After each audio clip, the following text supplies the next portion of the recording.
हाँ हो रहा है।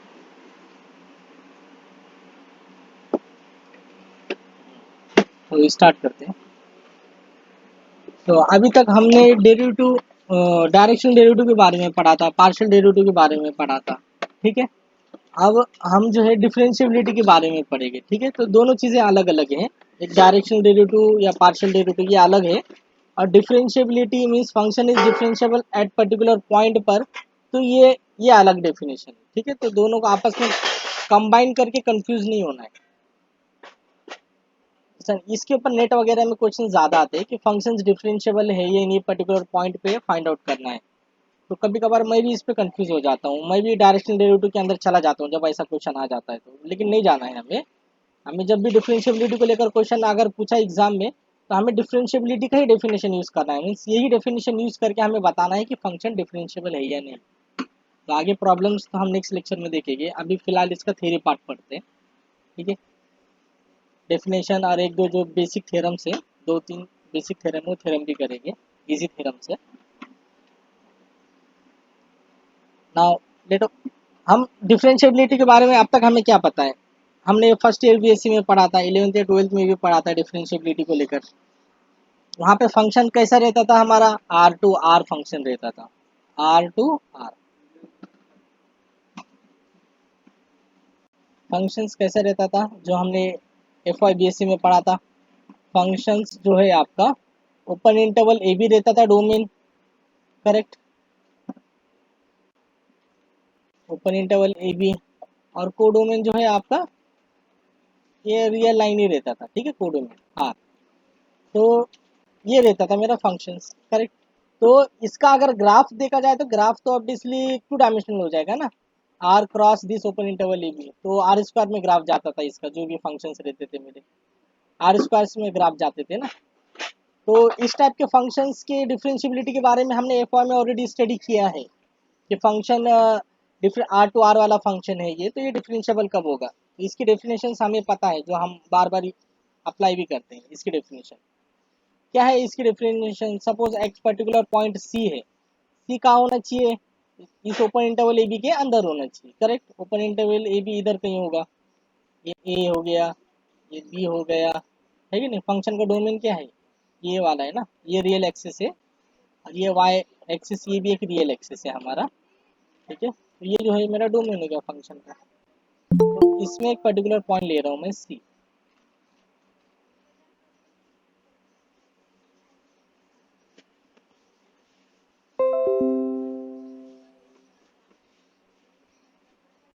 इसमें एक पर्टिकुलर पॉइंट इंटीरियर पॉइंट ले रहा हूँ मैं सी। ठीक है। तो इस पॉइंट पर मुझे चेक करना है कि फंक्शन डिफरेंशिएबल है या नहीं। तो हम क्या चेक करते हैं, क्या डेफिनेशन क्या चेक करते हैं कि limit h tends to zero,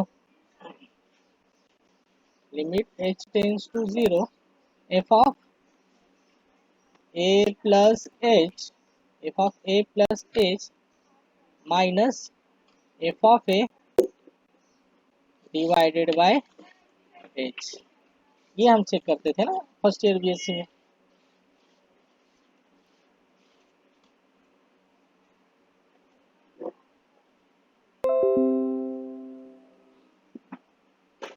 correct. अगर ये लिमिट एग्जिस्ट होता मेरा, मीन्स कुछ फाइनाइट नंबर मुझे मिलता है यहाँ पे, एग्जिस्ट होकर कुछ वैल्यू मिलती, तो मैं क्या कहता कि फंक्शन जो है मेरा डिफरेंशिएबल है। फॉर एग्जांपल बेसिक बहुत सारे बेसिक क्वेश्चन, अगर मैं function F of x equal to x square देता हूँ। ठीक है। F of x equal to x square define करता हूँ, ये वाला फंक्शन। ठीक है।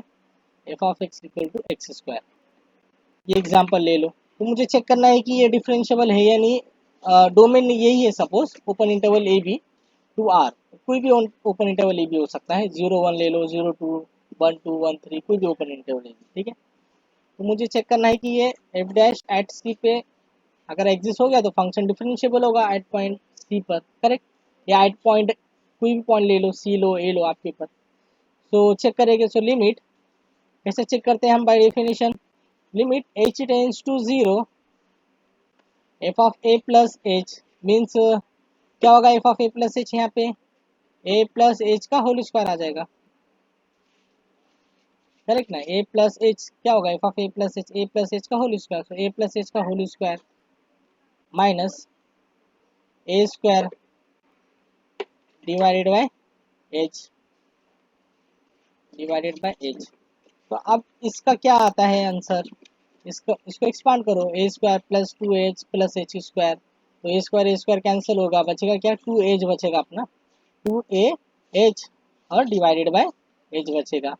तो लिमिट h टेंस टू 0 करेंगे हम, तो आंसर क्या आएगा, लिमिट h टेंस टू 0 है ना, h tends to 0 means h is not equal to 0, correct. तो आई कैन कैंसिल, क्योंकि 0 को हम कैंसिल नहीं कर सकते ना, इसलिए लिमिट h टेंस टू 0 है मीन्स h मेरा 0 के इक्वल नहीं है, तो 0 के क्लोजेस्ट में है, तो आई कैन कैंसिल इट। तो बचेगा क्या आंसर, 2a, मेरा क्या मिल गया, 2a आ गया।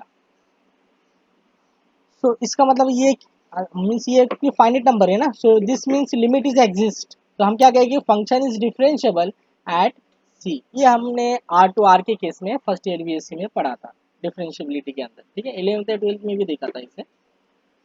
तो अब यहाँ पे क्या हो रहा है, यहाँ पे सिनारियो यहाँ पे थोड़ा सा चेंज हो रहा है। यहाँ पे ये जो डोमेन है ना, डोमेन, ये डोमेन तो ओपन इंटरवल ए भी था ना, this subset of R, this open interval A भी is a subset of R, correct. अब इसका अगर ग्राफ की भी अगर बात करेंगे आप, इसका ग्राफ कैसा होगा, F of x equal to x square, graph कैसा बनेगा इसका, सबको पता है इसका ग्राफ कहाँ होगा, obviously function open interval A B to R जा रहे हैं सपोज यही, तो क्या होगा, ग्राफ मेरा आर आर स्क्वायर में जाएगा ना, this domain cross codomain, two dimensional हो जाएगा ना, तो आर स्क्वायर में जाएगा, R square means something like parabola, y equal to x square, y equal to x square, ये होता है। तो ये आप चेक कर सकते हो कि ये ग्राफ, अब सिमिलरली ये ऐसे भी आप चेक कर सकते हो रफली कि ये जो है, ये बाय डेफिनेशन भी आप देख चेक कर सकते हो कि ये डिफरेंशिएबल है, ऑब्वियसली लिमिट एग्जिस्ट है। और ऐसे आप चेक कर सकते हो कि ऐसे क्या हो रहा है, फंक्शन क्या है, स्मूथ है, मेरा स्मूथ है मीन्स कहीं पे भी कॉर्नर नहीं है, तो भी ये क्या होगा, डिफरेंशिएबल होगा, ठीक है। तो यही अगर मैं दूसरा फंक्शन ले लूँ, F of x equal to ये वाला mod X, F of x is equal to mod X, ठीक है, F of x equal to mod X function लो, तो सबको पता है कि ये फंक्शन कंटिन्यूस तो है, मॉड एक्स, इसका ग्राफ कैसे आएगा, F of x equal to X, ये होगा for X positive and for X negative के लिए क्या होगा, माइनस एक्स, मीन्स ये कैसा होगा, टोटल ओवरऑल ऐसा जाएगा ना। तो ये फंक्शन का क्या हो रहा है, कॉर्नर कहाँ आ रहा है, यहाँ पे कॉर्नर आ रहा है 0 पर, तो ये जो फंक्शन है मेरा, ये 0 पे डिफरेंशिएबल नहीं है, बाकी सब जगह पे डिफरेंशिएबल है, क्यों, क्योंकि 0 पे कॉर्नर आ रहा है। तो 0 पे कैसे चेक कर सकते हो आप ये डिफरेंशिएबल है या नहीं है, तो आपको चेक करना पड़ेगा इसका left hand limit as well as right hand limit, दोनों लिमिट चेक करना पड़ेगा इस फंक्शन का। तो ये सब बेसिक चीज़ें आपने पहले से पढ़ी हुई है F Y B S C के अंदर। तो यहाँ पे बेसिकली मुझे क्या बताना है, यहाँ पे फंक्शन का डोमेन, अभी जो हम चैप्टर स्टार्ट कर रहे हैं, इस ये एक ही वही चैप्टर के अंदर ही है, ये जो डेफिनेशन जो हम रीड कर रहा हूँ मैं, ये डेफिनेशन में जो डोमेन है मेरा, ये आर एन के अंदर आ रहा है, मीन्स यहाँ पे समथिंग ओपन इंटरवल ए बी क्रॉस सी डी, इस टाइप का डोमेन हो जाएगा, या समथिंग लाइक आर क्यूब आ जाएगा डोमेन में, या R four, so on R N, कुछ भी हो सकता है डोमेन यहाँ पे मेरा, ठीक है। मीन्स अभी फंक्शन का जो डोमेन होगा मेरा, एस होगा, S is a subset of R N, S is a subset of R N, ठीक है। टू कोडोमेन तो आर ही रखा है, ठीक है, टू आर। तब इसके अंदर फंक्शन की डिफरेंशिएबिलिटी कैसे चेक करेगी कि फंक्शन एक पर्टिकुलर एट पॉइंट ए पर डिफरेंशिएबल है या नहीं, कैसा पता चलेगा। आर टू आर के केस में तो हमारे पास डेफिनेशन था, करेक्ट, तो इसके केसेस में भी हमारे पास डेफिनेशन है, ठीक है। तो कैसे चेक करेगी कि फंक्शन एक पर्टिकुलर पॉइंट पर डिफरेंशिएबल है या नहीं, तो उसके लिए मुझे पहले यहाँ पे जो भी पॉइंट है उसको इंटीरियर पॉइंट लेना पड़ेगा डोमेन का, सपोज ये मेरा एस, ये सपोज ये मेरा क्या है, this is our R N, ठीक है, फंक्शन का डोमेन। फिर ये मेरा क्या हो गया, S, S is a subset of R N.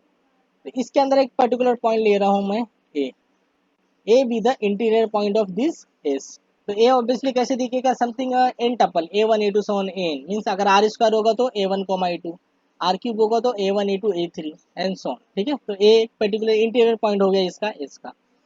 अभी डेफिनेशन में क्या बोलता है कि हम कब कहेंगे कि फंक्शन जो है मेरा F at particular point A पर डिफरेंशिएबल है, हम कब कहेंगे कि फंक्शन जो है मेरा एट ए पर डिफरेंशिएबल, डिफरेंशिएबल है करके, तो उसके लिए डेफिनेशन है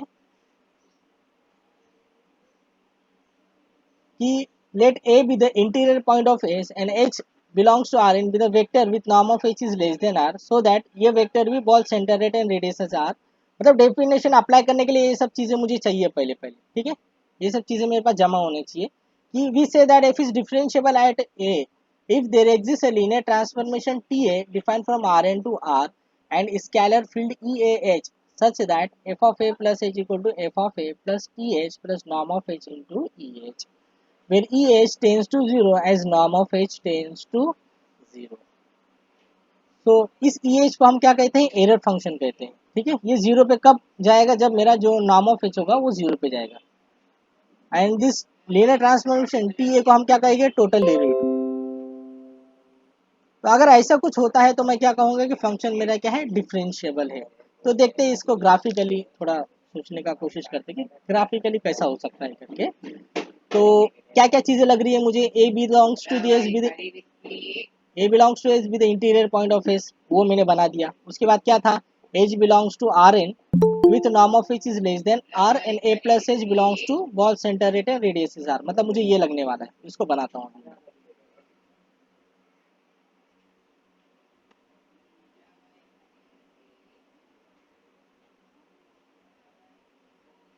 तो ए आ गया। अब ए को लेकर एक मुझे बॉल बनाना है, ठीक है। बॉल बनाया, जो कि ऐसा बॉल बनाना है जो बेसिकली बॉल एस के अंदर ही रहे, एस के बाहर नहीं जाना चाहिए मेरा बॉल, ठीक है। ये बॉल का नाम क्या दिया मैंने, बॉल सेंटर ए है और रेडियस क्या है इसका, आर, रेडियस इज आर, ठीक है। और ये बॉल के अंदर बहुत सारे एलिमेंट रहेंगे, ऑब्वियसली एक पर्टिकुलर एलिमेंट, इसमें से एक एलिमेंट सेलेक्ट किया मैंने और उसको क्या नाम दे दिया, यहाँ पे तो ज़्यादा स्पेस नहीं है, इधर नाम दे देता हूँ उसको, एलिमेंट अंदर ही है, उसका नाम दे दिया मैंने ए प्लस एच, ठीक है, ए plus H, A plus h, ये एलिमेंट जो है बॉल के अंदर है। और आप देख सकते हैं ये जितने भी एलिमेंट है सब एच हो, एच रहो या फिर ए, ये सब एन टपल वाले, ठीक है। ऐसा तो हो नहीं सकता एच मेरा रियल नंबर हो और ए मेरा एन टपल हो, तो एडिशन पॉसिबल है क्या, नहीं ना। एडिशन कब पॉसिबल है, जब दोनों सेम वेक्टर स्पेस के अंदर होंगे तभी एडिशन पॉसिबल है ना। तो एच भी कैसा होगा, यहाँ पे एन टपल होगा और ए भी कैसा होगा, एन टपल होगा, ठीक है। तो दोनों यहाँ पे अंदर है यहाँ पे। तो मुझे ये बताना है कि फंक्शन जो है एट ए पे डिफरेंशिएबल कब होगा।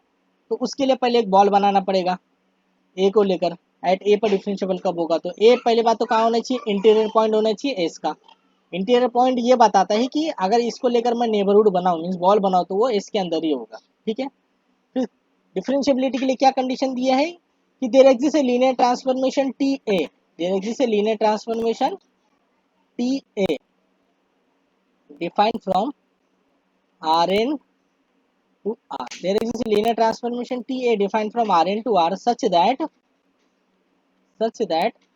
f of a plus h, f of a plus h equal to f of a plus f of a plus h equal to f of a plus TA of h plus norm of h,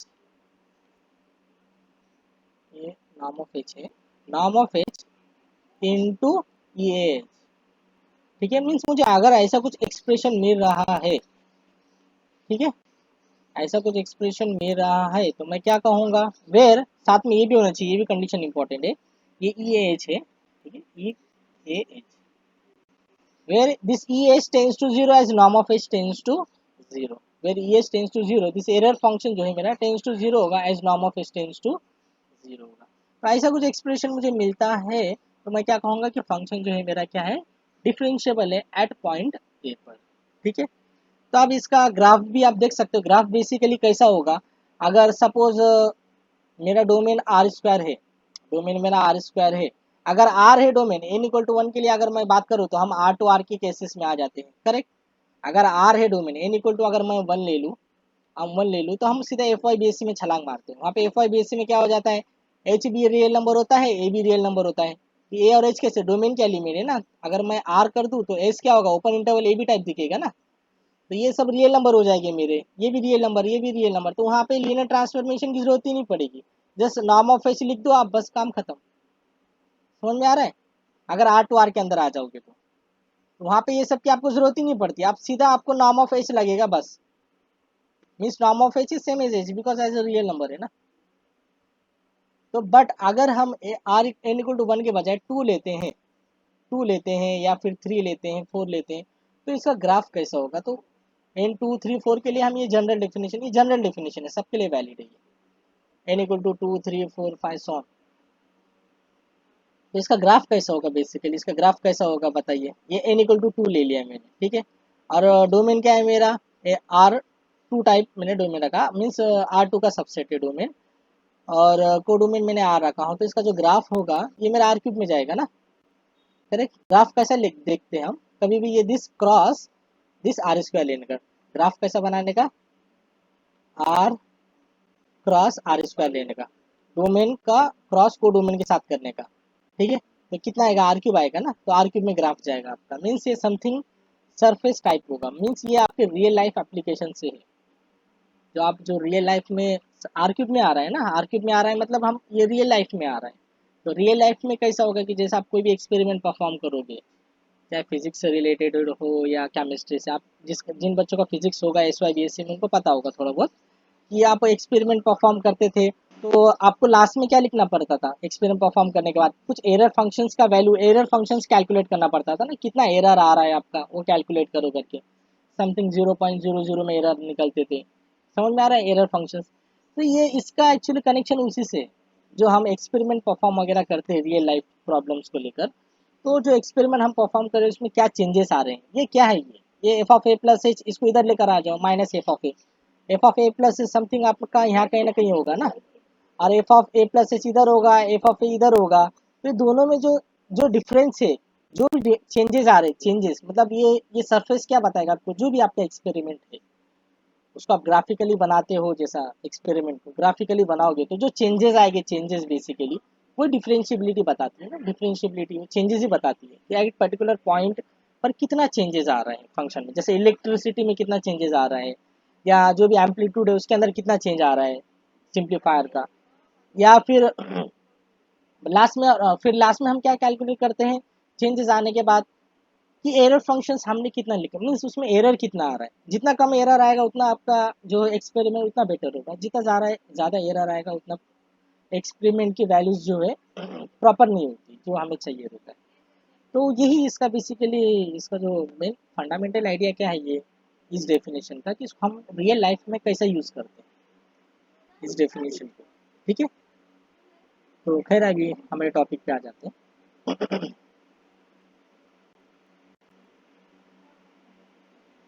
ये थोड़ा basic knowledge था इसके पीछे का, खैर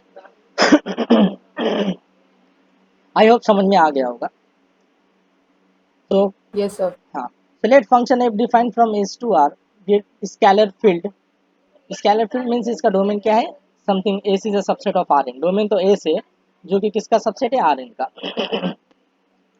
Be the scalar field defined on the open set S be the subset of Rn and let A belongs to the S be the interior point of S।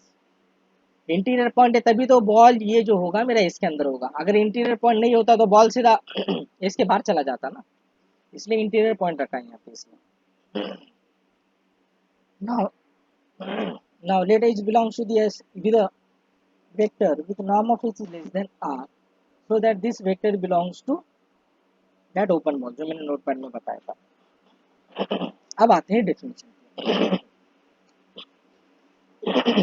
We say that f is differentiable at A if there exists a linear transformation T A defined from Rn to R and a scalar field EAH such that f of A plus H equal to f of A plus TH plus norm of H into EH, where EH tends to 0 as norm of H tends to 0। इस EH को मैं क्या कहूँगा? Error function, और TA को क्या कहूँगा मैं? Total derivative. इस TA is called as a total derivative of f at, तो जैसा आपका जो भी रियल लाइफ में मतलब जो भी आपका प्रॉब्लम्स रहेगा एक्सपेरिमेंट, तो अकॉर्डिंग टू उसके हिसाब से फंक्शन रहेगा ना, जो भी आपका जिसके ऊपर भी आप एक्सपेरिमेंट कर रहे हो तो उसके हिसाब से मैं फंक्शन डिसाइड करूंगा ना, तो उसके हिसाब से लीनियर ट्रांसफॉर्मेशन भी अलग अलग होगा उसका जो भी आएगा, और उसके हिसाब से एरर फंक्शन भी हर चीज़ का अलग अलग आएगा। तो ये सब प्रॉब्लम के हिसाब से ये सब चेंजेस होते रहते हैं। ठीक है, where this EH is called a error function. Now अब मुझे दो बेसिक थ्योरम प्रूफ करना है, तो पहले आप ये डेफिनेशन रीड करो एक बार।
सो हो गया रीड करके।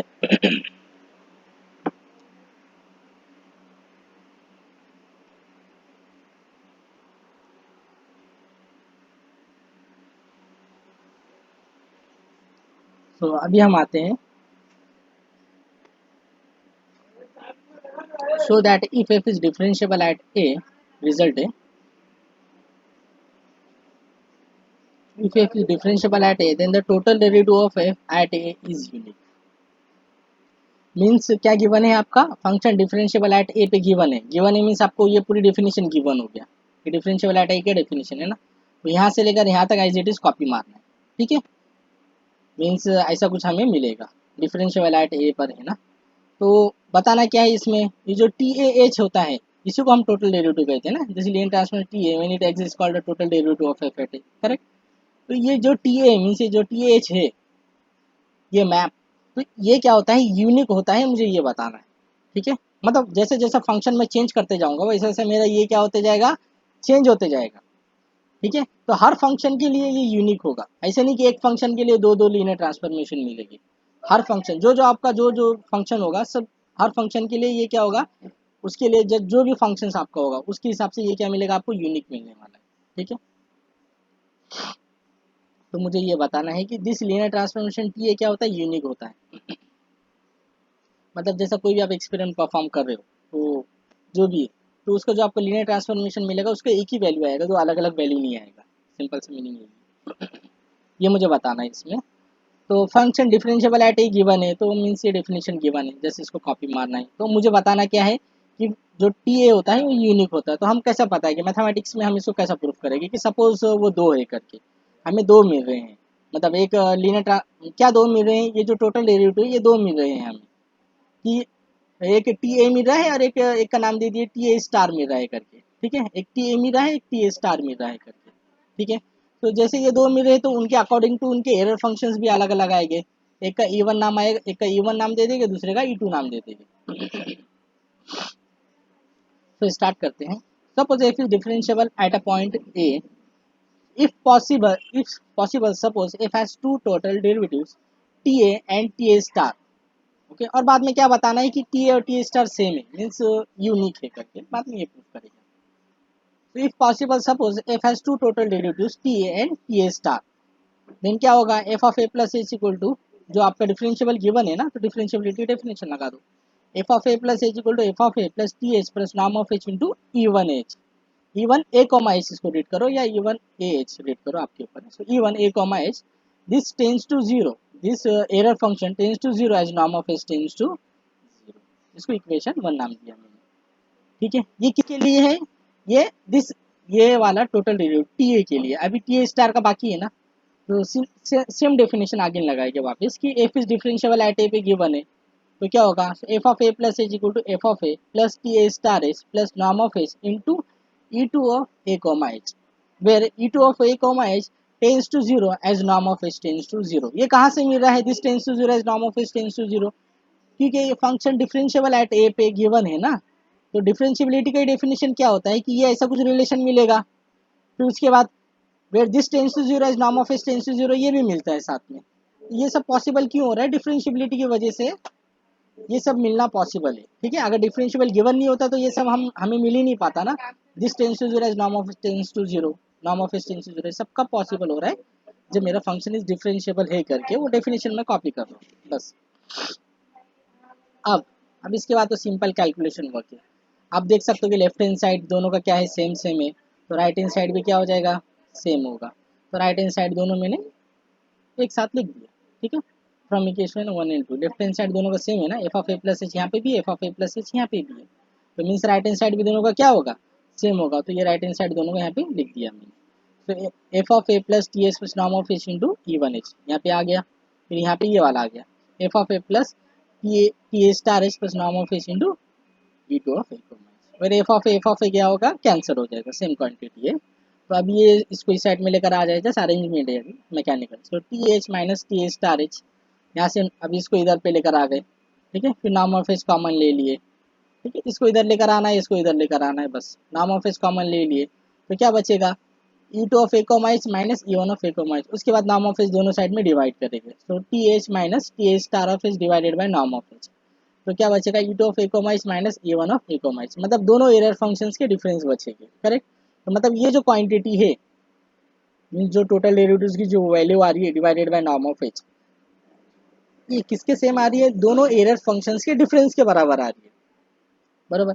अब taking limit norm of H tends to zero both this side, तो limit norm of H tends to zero, limit norm of H tends to zero, दोनों साइड अप्लाई कर दिए।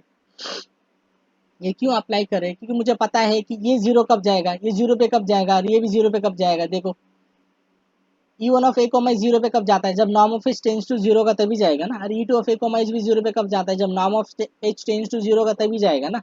इसलिए मैंने क्या अप्लाई किया, दोनों साइड में norm of H tends to zero apply किया लिमिट। ठीक है, ताकि ये मेरा क्या हो जाए, ये भी जीरो पे चला जाए और ये भी जीरो पे चला जाए, तो जीरो माइनस जीरो क्या हो जाएगा, मुझे जीरो मिलेगा।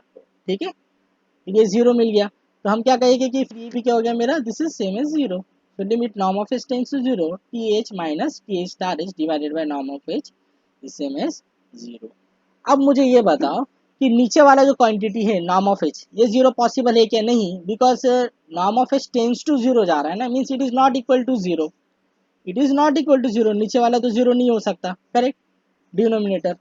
तो बट राइट हैंड साइड में तो जीरो वैल्यू दिया है, राइट हैंड साइड में जीरो वैल्यू दिया है, इसका मतलब ये कब पॉसिबल होगा, मतलब जो हमारा न्यूमिनेटर होगा ये और ये दोनों सेम होगा तभी राइट हैंड साइड में जीरो मिलेगा ना, अदरवाइज मिलेगा ही नहीं।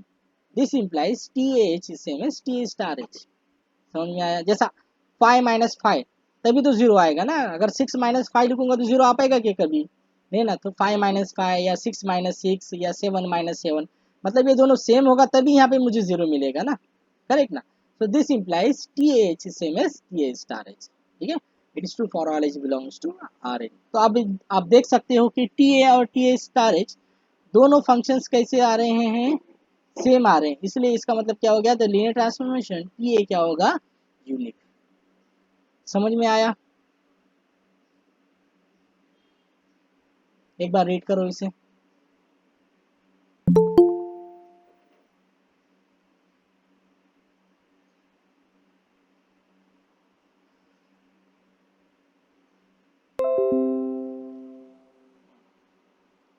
ज़्यादा डिफिकल्ट नहीं, जस्ट कैलकुलेशन पार्ट है।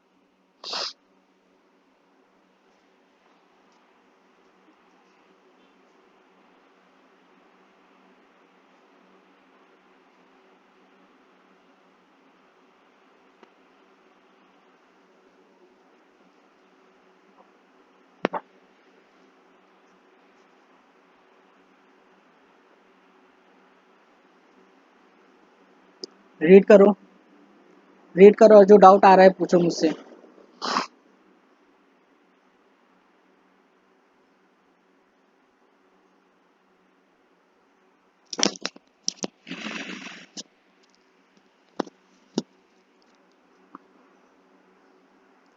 Function differentiable at A given है, मुझे क्या बताना है कि जो total derivative of F at A क्या होता है, यूनिक होता है। टोटल डेरिवेटिव क्या है, ये टी, इस लीनियर ट्रांसफॉर्मेशन टी ए को तो हम टोटल डेरिवेटिव कहते हैं ना, इस लीनियर ट्रांसफॉर्मेशन टी ए को हम क्या कहते हैं, टोटल डेरिवेटिव। तो मतलब ये क्या होता है, यूनिक होता है, मुझे ये बताना है, ठीक है। तो मतलब आप कोई भी फंक्शन यहाँ पे कंसिडर करो तो फंक्शन के लिए क्या होगा, एक ही मिलेगा, एक फंक्शन के लिए एक ही होगा। अगर मैंने यहाँ पे फंक्शन चेंज किया तो उसके अकॉर्डिंग ये भी चेंज हो जाएगा। तो हर फंक्शन के लिए क्या होगा, लीनियर ट्रांसफॉर्मेशन ये क्या होगा, यूनिक ही मिलेगा, मुझे ये बताना है यहाँ पे इस थ्योरम के अंदर, ठीक है। तो हम क्या, पहले तो जो गिवन कंडीशन है, क्या गिवन है कि suppose F is differentiable at a point ए, ये गिवन है। अब बताना क्या है कि total derivative eight a unique होता है, ये मुझे बताना है। तो इफ पॉसिबल सपोज दैट कि हमने क्या अज्यूम किया कि एफ के पास दो टोटल डेरिवेटिव्स मिल रहे हैं, ठीक है। टी ए मिल रहा है और टी ए स्टार मिल रहा है, टी सफिक्स ए है वो, T A and T star A, ये दो टोटल डेरिवेटिव मिल रहे हैं, ये मैंने अज्यूम किया है। तो बाद में मैंने लास्ट में क्या बताया कि ये दो टोटल डेरिवेटिव नथिंग बट एक ही है करके, मतलब क्या हो रहा है, मुझे यूनिक टोटल डेरिवेटिव मिल रहा है, then there exist unique total derivative. If f is differentiable at A, then total derivative क्या मिलेगा, मुझे एक ही मिलेगा। लास्ट में यही बताया ना, ये टी ए और टी ए स्टार क्या है, एक ही है करके। तो स्टार्ट करते हैं। तो एफ इज डिफरेंशिएबल एट ए है और हमने क्या अज्यूम किया कि सपोज दो टोटल डेरिवेटिव है, तो उसके हिसाब से डेफिनेशन लिखना है बस। क्या मिलेगा फिर, F of A plus H equal to F of A plus T H plus नाम of H into E one H, correct. E one H, E one H क्यों लिखा मैंने यहाँ पे, क्योंकि यहाँ पे ऑलरेडी मैंने दो टोटल डेरिवेटिव लिया हूँ ना, तो उसके अकॉर्डिंग टू एरर फंक्शंस भी मेरे चेंज हो गए ना। अगर ये टोटल डेरिवेटिव इसका एरर फंक्शन ई वन और ये टोटल डेरिवेटिव के लिए उसका एरर फंक्शन मैं ई टू नाम दूंगा, सेम सेम एरर फंक्शन नहीं ले सकते ना। फंक्शन तो आपका एक ही है, लेकिन एरर फंक्शन तो अकॉर्डिंग टू चेंज होते रहेंगे ना, जो मेरा टोटल डेरिवेटिव, इसलिए यहाँ पे ई वन और ई टू सिम्बॉल लिया गया है। So where even h tends to 0 as norm of h tends to 0, वही डिफरेंशिएबिलिटी का कंडीशन है, डेफिनेशन है, ठीक है। Similarly f of a plus H equal to क्या मिलेगा, f of a plus T h की जगह पे क्या आ जाएगा, T H star H plus norm of H into E two of h, where e two of H tends to 0 as norm of H tends to 0। Equation one और equation two क्यों मतलब possible क्यों हुआ, क्योंकि function मेरा differentiable eight point ए पर है ना, इसलिए दोनों इक्वेशन क्या होगा, ये वैलिड होगा, मीन्स करेक्ट होगा, ठीक है। मैं ऐसा लिख सकता हूँ कि function differentiable at A given है। अगर ये नहीं गिवन होता ना तो मैं ऐसा फाइंड आउट ही नहीं कर पाता ना, ऐसा रिलेशन। अब देख सकते हो कि लेफ्ट हैंड साइड दोनों क्या गिवन है, सेम गिवन है, इसका मतलब राइट हैंड साइड भी क्या हो जाएगा, सेम हो जाएगा। बस ये राइट हैंड साइड यहाँ पे लिख दिया, ये वाला राइट हैंड साइड यहाँ पे लिख दिया, समझ में आया, yes। उसके बाद दोनों एक साइड में लिख दिया बस, फिर उसके बाद just cancel, same same quantity cancel किया, उसके बाद अरेंजमेंट किया, इसको इधर पे लेकर आ गया, तो T H minus T star H, और ये वाले क्वांटिटी को इधर पे लेकर आ गया, ठीक है। तो नाम of H E to H minus नाम of H into E one of H, उसके बाद नाम ऑफ एच कॉमन ले लिया मैंने, तो E two of A comma H minus E one of A comma H, ठीक है।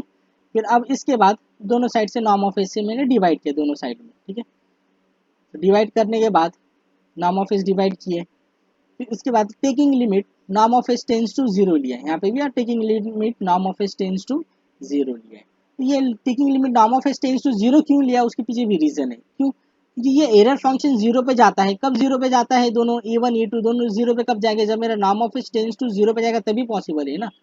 तो इसलिए मैंने दोनों साइड में लिमिट लिया है, ताकि मेरा नाम of H tends to zero पे जाएगा तो ऑटोमेटिकली एरर फंक्शन भी कहाँ जाएगा, जीरो पे जाएगा, ये भी एरर फंक्शन कहाँ जाएगा, जीरो पे जाएगा, ठीक है। तो यहाँ पे क्या मिल गया मुझे, राइट हैंड साइड में जीरो, तो यहाँ पे जीरो लिख दिया हमने, तो this quantity is same as zero. अब ये जीरो कब पॉसिबल, अब जीरो तो आ गया, तो अब ये जीरो आ रहा है, इसका मतलब ये जीरो बेसिकली कब आ सकता है, जब मेरा ये और ये ऊपर वाला सेम होगा तभी जीरो आएगा ना, अदरवाइज तो जीरो आने वाला नहीं।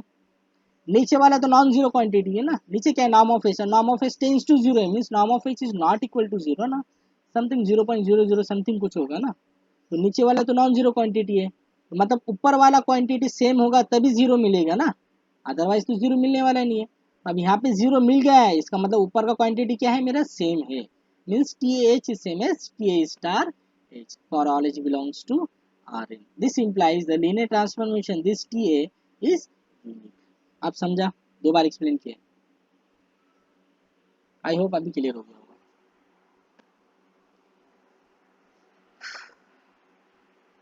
समझ में आया अभी, यस सर। हाँ ठीक है। अब मुझे ये बताओ कि यहाँ से कैसा पता चल रहा है कि यूनिक है करके?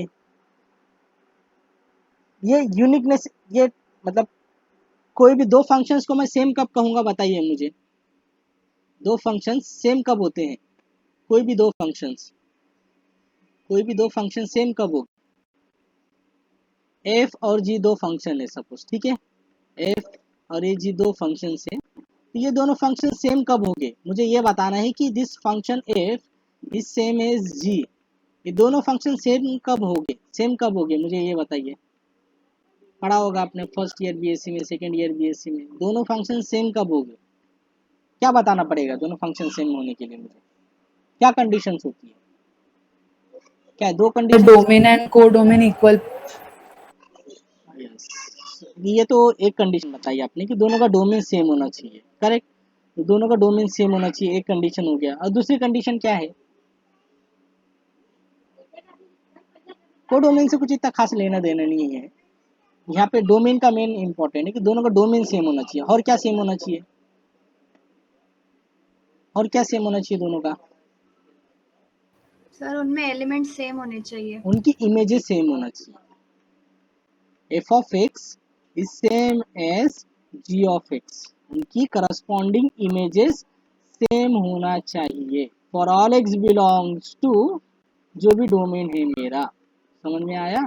तब मैं क्या कहूँगा कि दोनों फंक्शन सेम है। इसको आप ग्राफ से भी देख सकते हो, ग्राफ अगर, ग्राफ भी बेसिक है। जैसा आपने ये एक पैराबोला बनाया, ठीक है, ये एक पैराबोला है, और दूसरे लाइन से दूसरा पैराबोला बनाता हूँ मैं। हाँ, अब मैंने ये एक और एक मैंने पैराबोला बना दिया, ठीक है, दिस इज, और ये भी एक मैंने पैराबोला बना दिया ऐसा। अब ये पहला वाला जो ब्लैक पेन से पैराबोला बनाया और ये पैराबोला, ये दोनों एक फंक्शन रिप्रेजेंट करेंगे बेसिकली। पहला क्या है? F of x equal to x square, ठीक है। और दूसरा क्या है? दूसरा भी f of x equal to क्या है? एक्स, जी सॉरी, जी, दूसरे को जी नाम देता हूँ मैं, जी, जिस f of x, g of x equal to x square. तो मैं ये दोनों फंक्शन को सेम कब कहूँगा? आप ग्राफ से भी देख सकते हो सेम कब हो गए ये, जब ये यहाँ से लेकर यहाँ तक के दोनों सेम हो गए ना, यहाँ से लेकर यहाँ तक दोनों सेम हो गए। क्यों? क्योंकि यहाँ पे तो ये वाला डिफाइन ही नहीं है, एफ मेरा यहाँ पे डिफाइन ही नहीं है। एफ का डोमेन क्या है? 0 to 1, correct, 0 to 1 suppose for timing के लिए। और जी का डोमेन क्या रखा मैंने? जी का डोमेन मैंने यहाँ से रख दिया -1 से लेकर, -1 से लेकर 0। तो एफ का डोमेन यदि आप 0 to 1 रखते हो, ठीक है, एफ का डोमेन यदि आप 0 to 1 रखते हो, को डोमेन सपोज वही आ रहे हैं मेरा, और जी का डोमेन आप क्या रख रहे हो? -1, 1 से लेकर -1, 1 टू आर, जी का डोमेन आप ये रखते हो, ठीक है। फंक्शन सेम है, एफ ऑफ एक्स और जी ऑफ एक्स दोनों एक्स स्क्वायर ही डिफाइन है, ठीक है। तो ये दोनों फंक्शन सेम हो गए क्या? देख सकते हो ग्राफिकली, बताओ दोनों सेम है क्या? ये दोनों सेम दिख रहे हैं क्या आपको?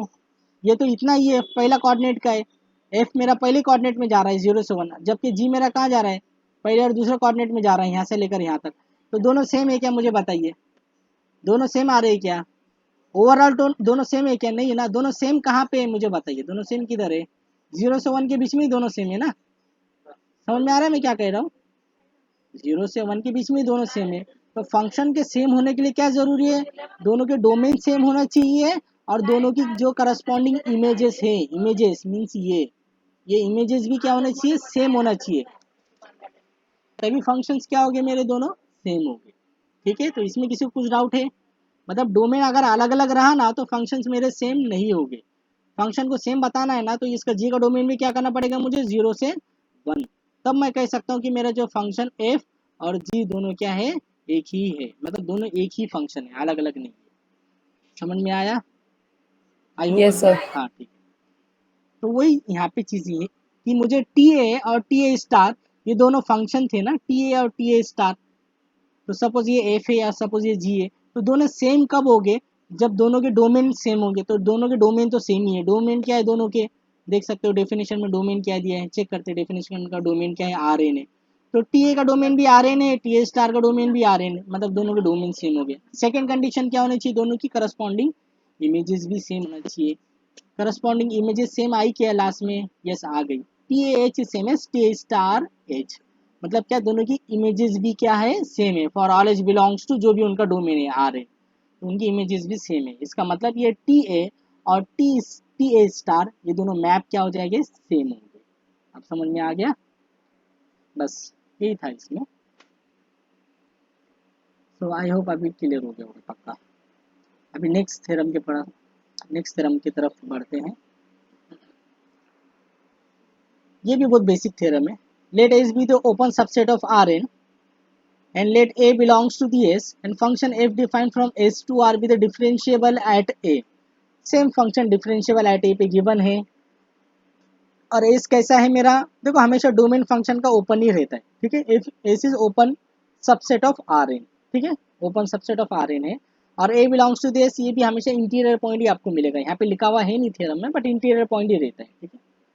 तो क्या कंडीशन गिवन है, if F define from S to R is differentiable at A, is differentiable at A, then F is continuous at A होता है, मुझे ये बताना, ठीक है।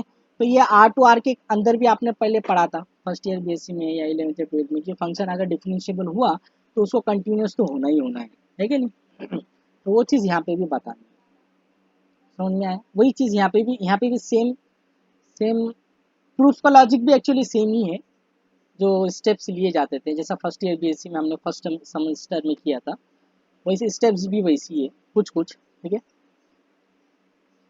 तो बस मतलब बेसिक आइडिया क्या है यहाँ पे कि डिफरेंशियबिलिटी, अगर फंक्शन एट अ पॉइंट पर डिफरेंशियबल होता है तो वो क्या होगा, ऑब्वियसली कंटिन्यूस भी होगा, वो क्या होगा, कंटिन्यूस भी होगा एट पॉइंट ए पर, ये मुझे बताना है यहाँ पे।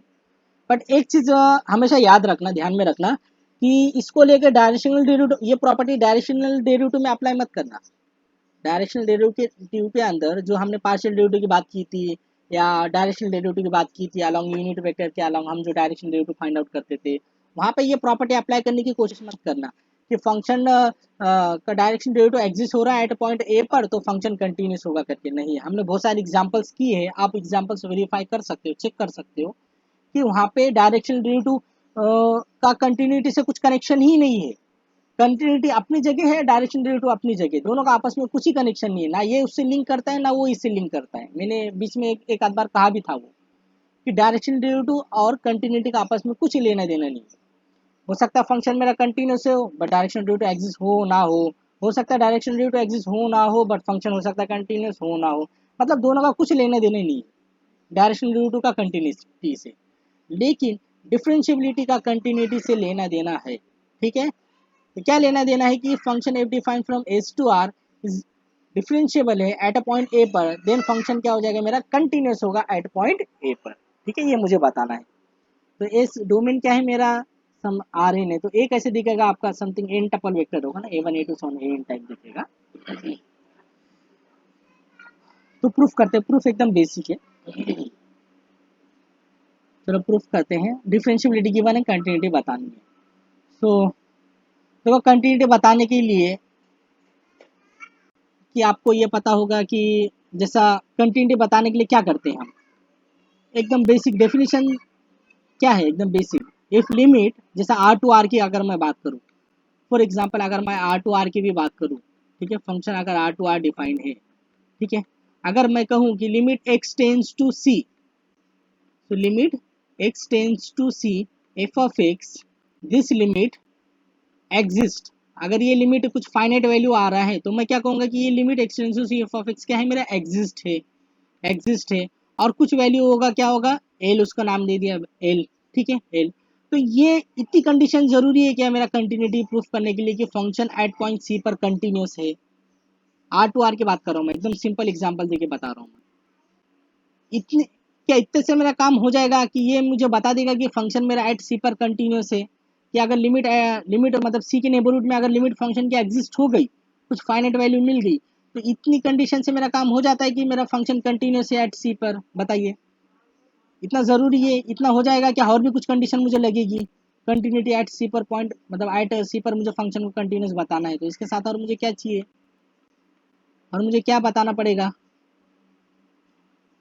फंक्शन आर टू आर पे गिवन है, ठीक है। तो limit x tends to C F of x, limit x tends to C F of x, suppose ये एग्जिस्ट है तो उसको एल नाम दिया, तो ये एल क्या होना चाहिए कंटिन्यूटी के लिए, एल क्या होना चाहिए, एल किसके बराबर आना चाहिए, एफ ऑफ सी के ना, so limit x tends to C F of x किसके बराबर आना चाहिए आपका, एफ ऑफ सी के बराबर आना चाहिए। मतलब क्या होना चाहिए ये एल, अगर एफ ऑफ सी आ गया तो मैं क्या कहूँगा कि फंक्शन क्या है मेरा, कंटिन्यूस है। फंक्शन क्या है मेरा, कंटिन्यूस है। तो अगर एफ ऑफ सी के बराबर नहीं आ रहा है तो हम क्या कहेंगे कि लिमिट सिर्फ एग्जिस्ट है बट फंक्शन कंटिन्यूस नहीं है। तो ये दो चीज़ें आपको पता होनी चाहिए जो फर्स्ट ईयर बीएससी में आपने पढ़ा था। ठीक, तो अगर नहीं नहीं पता होगी तो अभी ध्यान में रख लेना। ठीक है, समझ में आया? इसमें किसी को कुछ डाउट है? दो बातें होती है, एक तो लिमिट के एग्जिस्टेंस की बात की, function R to R, basic example देके बता रहा हूँ मैं। फंक्शन आर टू आर पे डिफाइन है। ठीक है, limit x tends to C F of x, suppose मेरा कुछ वैल्यू मिल रहा है एल। ठीक है, तो हम क्या कहते हैं कि this limit is exist and it is equal to L. हम कंटिन्यूटी की बात नहीं करते, लेकिन यही एल अगर एफ ऑफ सी के बराबर आता है, मतलब लिमिट एग्जिस्ट है और वो एफ ऑफ सी के बराबर आती है, फंक्शन जो भी आपका गिवन है उसके बराबर अगर एफ ऑफ सी के बराबर आती है, तो हम क्या कहते हैं कि फंक्शन क्या है, लिमिट तो ऑब्वियसली एग्जिस्ट है क्योंकि कुछ एफ ऑफ सी के बराबर आ रहा है, मीन्स कुछ नंबर मिल रहा है। तो लिमिट तो एग्जिस्ट है बट क्या हो रहा है कि वो कंटिन्यूस भी है साथ में। ठीक है, तो दोनों चीज़ें इंपॉर्टेंट है कि लिमिट कंटिन्यूटी के लिए लिमिट का एग्जिस्ट होना भी ज़रूरी है और उसका एफ ऑफ सी के बराबर आना भी ज़रूरी होता है। ठीक है, तो आई होप ये बेसिक अभी क्लियर हो गया होगा आपका। तो कंटिन्यूटी के लिए मुझे क्या चाहिए, limit at x, limit expanse to C F of x, ये क्या होना चाहिए, एग्जिस्ट होना चाहिए और ये किसके बराबर आना चाहिए, एफ ऑफ सी के बराबर आना चाहिए। ठीक है, ये एल को मिटा देता हूँ यहाँ से, किसके बराबर आना चाहिए ये लिमिट, एफ ऑफ सी के बराबर। ठीक है, तो हम क्या कहेंगे कि फंक्शन जो है मेरा एट पॉइंट सी पर कंटिन्यूस है। इसमें किसी को कुछ डाउट है तो पूछो, इसमें किसी को कुछ डाउट है? सिंपल है, सिंपल है, कैसा मालूम है क्या, अभी देखो ये बीच में से मैंने होल कर दिया, ये होल हो गया। ठीक है, ये ग्राफ में होल कर दिया मैंने। अब आप देख सकते हो कि अब इसमें मैं एक पॉइंट दे देता हूँ, यहाँ पर दूसरा पेन लेता हूँ, यूज करता हूँ मैं समथिंग ये वाला। ठीक है, ये यहाँ पे ये हो गया मेरा सी पॉइंट। ठीक है, c, so limit x tends, ये सी हो गया। तो limit x tends to C F of x, suppose इसका वैल्यू मैं क्या दे रहा हूँ, मेरे ऊपर है, मैं यहाँ पे डिफाइन कर रहा हूँ इसका वैल्यू, इधर कुछ आ रहा है, यहाँ पे इसका वैल्यू दे दिया मैंने। ठीक है, इसका वैल्यू यहाँ पे कितना आ रहा है, समथिंग सपोज 10 आ रहा है, तो इसका वैल्यू दे दिया मैंने 10 आ रहा है, इधर 10 देते। ठीक है, तो 10 मिल रहा है, means limit x tends to C F of x exist हो रहा है और कितना आ रहा है, 10 आ रहा है। ठीक है, मतलब मैंने ऐसा फंक्शन डिफाइन किया कि F of x equal to, इसको मैं कैसा लिख सकता हूँ, F of x is equal to F of x equal to x square, function यही है। For X not equal to C, कैसे डिफाइन कर रहा हूँ, X is not equal to C, जब एक्स मेरा सी आ रहा है तो क्या हो रहा है, मेरा फंक्शन वैल्यू 10 दे रहा है। ठीक है, 10 दे रहा है। ठीक है, इस फंक्शन को, ये ग्राफ को मैं कैसा बना सकता, ऐसा लिख सकता ना फंक्शन, इस फंक्शन का ग्राफ ऐसी होगा। तो आप देख सकते हो कि limit x tends to C, limit this X tends to C, C आप कुछ भी ले लो, 0.5 ले लो, कुछ भी आपकी जो मर्जी। So this limit x tends to C F of x कितना आ रहा है, मुझे ये बताइए, कितना आ रहा है, मुझे बताइए कितना आ रहा है, ये limit x tends to C F of x कितना आ रहा है, मतलब जैसे एक्स क्लोजेस्ट में है सी के, मतलब इसका वैल्यू कितना आ रहा है, इसका वैल्यू कितना आ रहा है इसका, इसको थोड़ा सा इतना कर देता हूँ। हाँ, इसका वैल्यू कितना आ रहा है, यहाँ पे कितना वैल्यू आ रहा है इसका, limit x tends to C F of x, इसका वैल्यू कितना मिल रहा है, कितना मिल रहा है बताइए ना, is something like c F of x, तो कितना आएगा यहाँ पे, सी स्क्वायर आएगा, समथिंग लाइक सी स्क्वायर आएगा। बट एफ ऑफ सी कितना आ रहा है मुझे बताइए, एट पॉइंट सी पर एफ ऑफ सी कितना आ रहा है, एफ ऑफ सी मैंने कितना डिफाइन किया है, 10 डिफाइन किया है, तो 10 आ रहा है, एफ ऑफ सी मैंने 10 डिफाइन किया तो 10 आ रहा है। तो ये और ये सेम आएगा क्या, जैसे आप सी हाफ ले लो तो हाफ ये कितना होगा 1/4 और यहाँ पे 10 आया, तो 1/4 और 10 बराबर आएगा क्या, नहीं। तो आप देख सकते हो कि लिमिट का एग्जिस्ट होना ये अलग बात है, बट कंटिन्यूटी होने के लिए क्या क्या चीज़ चाहिए हमें, एग्जिस्ट तो चाहिए ही चाहिए और साथ में ये लिमिट किसके सेम होना चाहिए, एफ ऑफ सी के सेम होना चाहिए। मतलब ये जो पॉइंट है ये पॉइंट नहीं होगा, ये पॉइंट कहाँ आ जाएगा, यहाँ पे आ जाएगा, तो ये क्या हो जाएगा, एफ ऑफ सी के बराबर आ जाएगा ऐसा। तो यहाँ पे ये पॉइंट यहाँ पे ना होते हुए इधर आ जाएगा। ठीक है, तो अगर ऐसा आ गया मतलब there is no gap, gap नहीं है, इसका मतलब क्या है कि यहाँ पे गैप नहीं है दोनों केस में। तो कंटिन्यूटी के लिए क्या चाहिए रहता है मुझे, limit expanse to C F of x, ये एग्जिस्ट है और it is equal to F of C. तो ऐसा अगर होता है तो मैं क्या कहूँगा कि फंक्शन क्या है मेरा एट पॉइंट सी पर कंटिन्यूस है। आई होप अभी क्लियर हुआ होगा। क्लियर है? Yes sir. हाँ ठीक है। तो यही चीज़ हम यहाँ पे यूज़ करेंगे कि limit norm of H tends to zero F of A plus h ये एग्जिस्ट है और ये किसकी इक्वल है, एफ ऑफ ए की इक्वल है। अगर हमने ऐसा बता दिया तो हमारा काम हो जाएगा, function is continuous at a proof हो जाएगा। ठीक है, तो हम यही बताएंगे कि limit norm of H tends to zero F of A plus H क्या होता है, एफ ऑफ ए के बराबर आता है, ये बताएंगे। ठीक है, so suppose function f defined from s to r, this is a differentiable at a point a पर, ये given है। ठीक है, at point a पर continuous मुझे बताना है, मतलब मुझे ऐसा कुछ बताना है।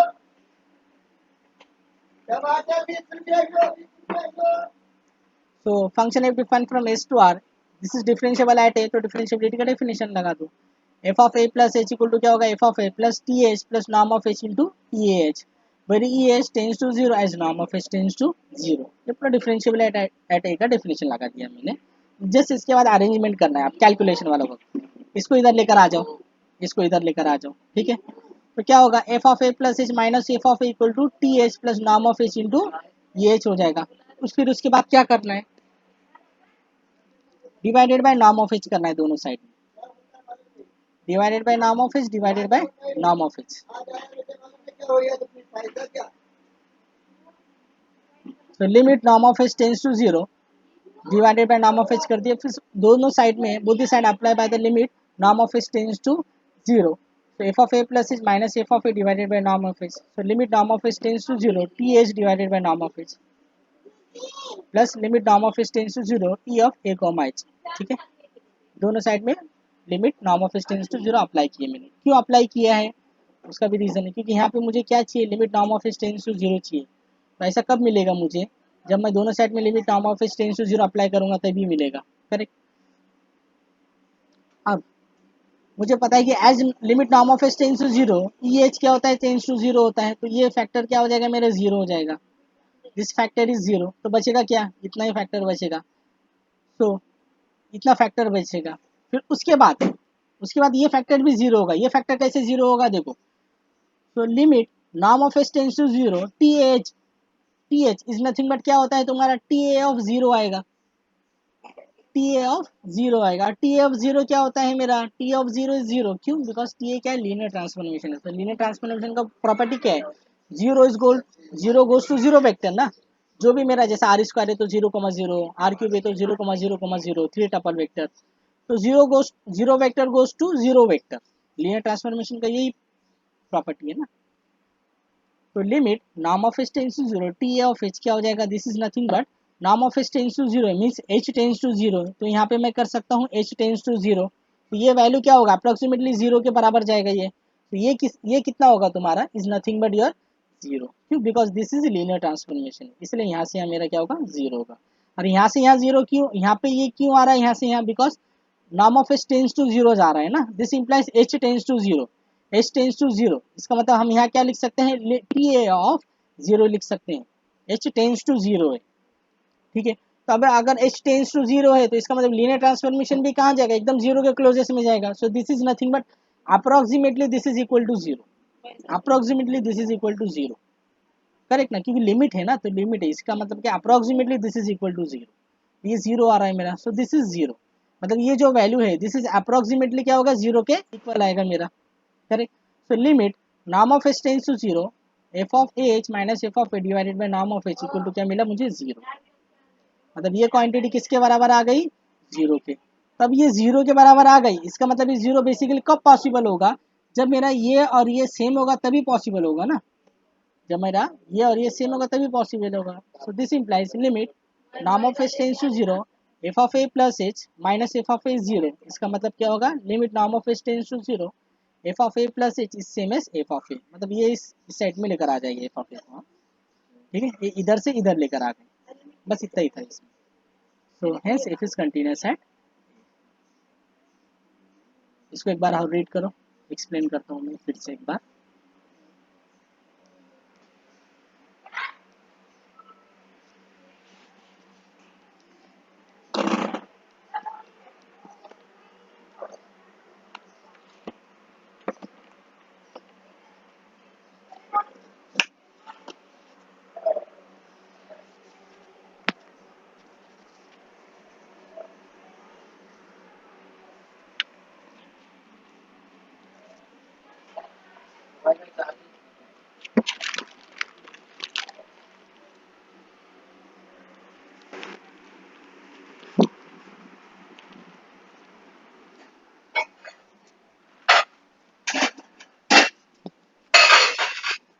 मैं जब तक भाभी अंदर लेक्चर लूँ क्या?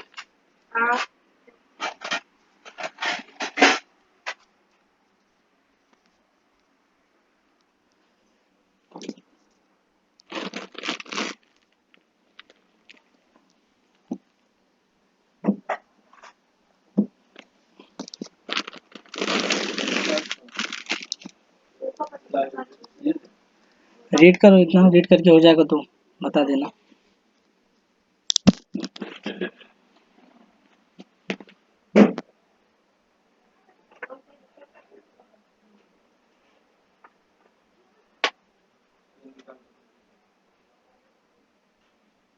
सर एक पहले के लेक्चर का डाउट था।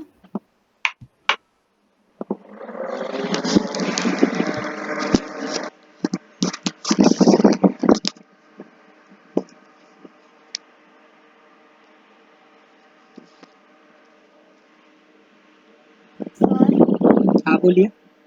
सर एक पहले के लेक्चर का डाउट था, पेज नंबर 4 पे।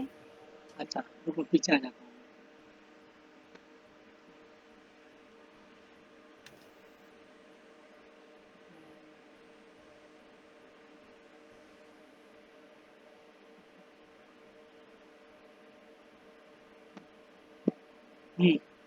यहाँ पे सर ये जी डैश वाला स्टेप बताइए ना एक बार। यहाँ पे k टेंड्स टू 0 है बट डिनोमिनेटर में h लिखा हुआ है। ये जी डैश ऑफ t का एक्सप्लेन कीजिए ना प्लीज। अच्छा ये 2 लाइन ना। हाँ सर। अच्छा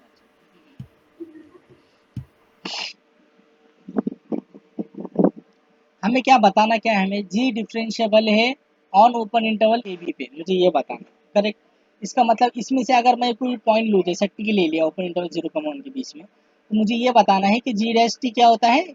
आर्बिट्री पॉइंट ले रहा हूँ इसके अंदर, तो जी डैश टी क्या होता है, ये इसका जो लिमिट वैल्यू है मीन्स ये एग्जिस्ट है। एग्जिस्ट है अगर मतलब फाइनाइट कुछ नंबर मिल गया तो हम क्या कहते हैं कि फंक्शन डिफरेंशिएबल है करके ना, एट पर्टिकुलर पॉइंट टी पर। तो वही काम करना है इसमें। तो जी डैश टी क्या होता है हम वो चेक करेंगे पहले। कुछ पर्टिकुलर वैल्यू मिलता है कि नहीं मिलता है, मीन्स ऐसा कुछ फाइनाइट नंबर मिलता है या नहीं मिलता है। तो G dash T equal to limit के tends to 0 G of T plus K minus G of T divided by K. जैसे और अपना ऑर्डिनरी डेरिवेटिव का डेफिनेशन लगाया है मैंने। जी डैश टी जैसा आप एफ डैश सी कैसे लेते हैं, आप f dash c equal to limit h tends to 0 F of c plus H minus F of c divided by h, वैसे ऑर्डिनरी डेरिवेटिव का डेफिनेशन है ये। So g dash t equal to limit k tends to 0 g of t plus k minus g of t divided by k. So limit k tends to 0। अब देखो g of t plus k क्या है, g of t plus k कैसे निकालोगे, आप यहाँ से निकालोगे। g of t क्या है मेरा, f of a plus T into H है ना, तो यहाँ पे ये वाला लिख दो पहले, ठीक है, f of a plus T into H.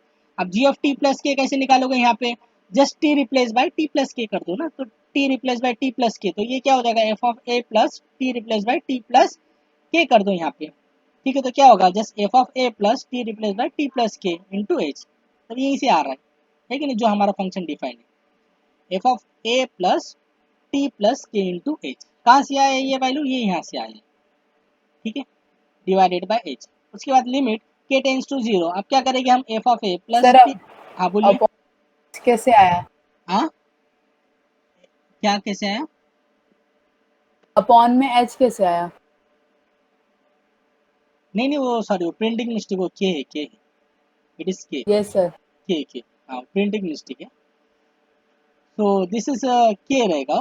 so limit k tends to 0 f of a plus t into h plus k into h minus f of पूरा टर्म एज इट इज। इसके बाद होप समझ में आ गया होगा। f of a plus t into h plus k into h, just h को multiply किया है मैंने अंदर, फिर माइनस ये जो फैक्टर एज इट इज रखेंगे divided by k। So limit k tends to 0। अब इसको इस वेक्टर को मैंने क्या नाम दिया, this is nothing but our u, इसको u नाम दे दिया, ठीक है, plus k into H minus this, इसको क्या नाम दिया था, यू नाम दिया था, तो it is you, F of you divided by k. तो अब ये आप देख सकते हो दिस इज नथिंग बट आपका क्या है, डायरेक्शनल डेरिवेटिव है। Directional derivative at a point A, directional derivative at point A along the vector H. तो F dash at U along H, ऐसी होता है ना, फॉर्मूला डायरेक्शन डेरिवेटिव का देखो स्टार्टिंग के लेक्चर में मैंने पढ़ाया था, है ना, काफ़ी एग्जांपल्स भी सॉल्व की गई है। तो F dash eight a point you along the vector H, इसको हम डिनोट करते हैं ना, दिस इज नथिंग बट हम कैसे कैलकुलेट करते थे, grade of F of U dot H, इसके ऊपर भी 2-3 प्रॉब्लम्स मैंने कराई थी CSI नेट की। इसको कैसे कैलकुलेट करते हैं, it is nothing but grade of F of U dot H.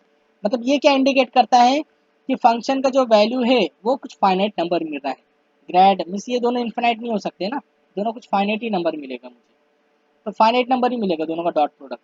जब फाइनाइट नंबर मिल रहा है मतलब ये जो है मेरा दिस लिमिट इज एग्जिस्ट, मतलब क्या आएगा, ये जो डेरिवेटिव है तुम्हारा ये क्या होगा, एग्जिस्ट होगा और कोई फाइनाइट नंबर होगा, means function is differentiable, sorry हाँ yes, G is differentiable on open interval, means G is differentiable at T arbitrary vector है आपका, इज ओपन इंटरवल 0,1 का, इसलिए जी मेरा क्या होगा, इज ओपन इंटरवल 0,1 के ऊपर डिफरेंशिएबल होगा। ठीक है, ये तो जस्ट ऑर्डिनरी डेरिवेटिव का केस है इसके अंदर, जो R2R वाला ओपन इंटरवल 0,1 का। तो इसमें कुछ डाउट है, बस ये, नो सर, बस इतना ही पूछना अच्छा था। ठीक है। Okay, thank you sir. हाँ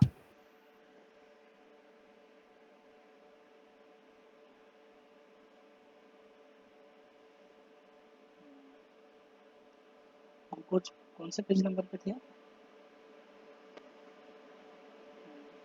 सर 12 पे थे। हाँ so, let function f defined from S be the open subset of Rn given है, ठीक है, and A belongs to the S be the interior point है S का। if function f defined from S to R is differentiable at A, then मुझे क्या बताना है कि फंक्शन क्या होता है, कंटिन्यूस होता है एट पॉइंट A पर, तो कंटिन्यूटी बतानी है। so to prove that f is continuous at A, that is to prove that limit, इसका मतलब क्या है, that is to prove that, ठीक है, so limit norm of s tends to 0 f of a plus h is same as f of a, मतलब ये limit exist है और किसके सेम है, f ऑफ a के सेम है, ये मुझे बताना है। अगर मैंने बता दिया तो मेरा काम हो जाएगा, ठीक है।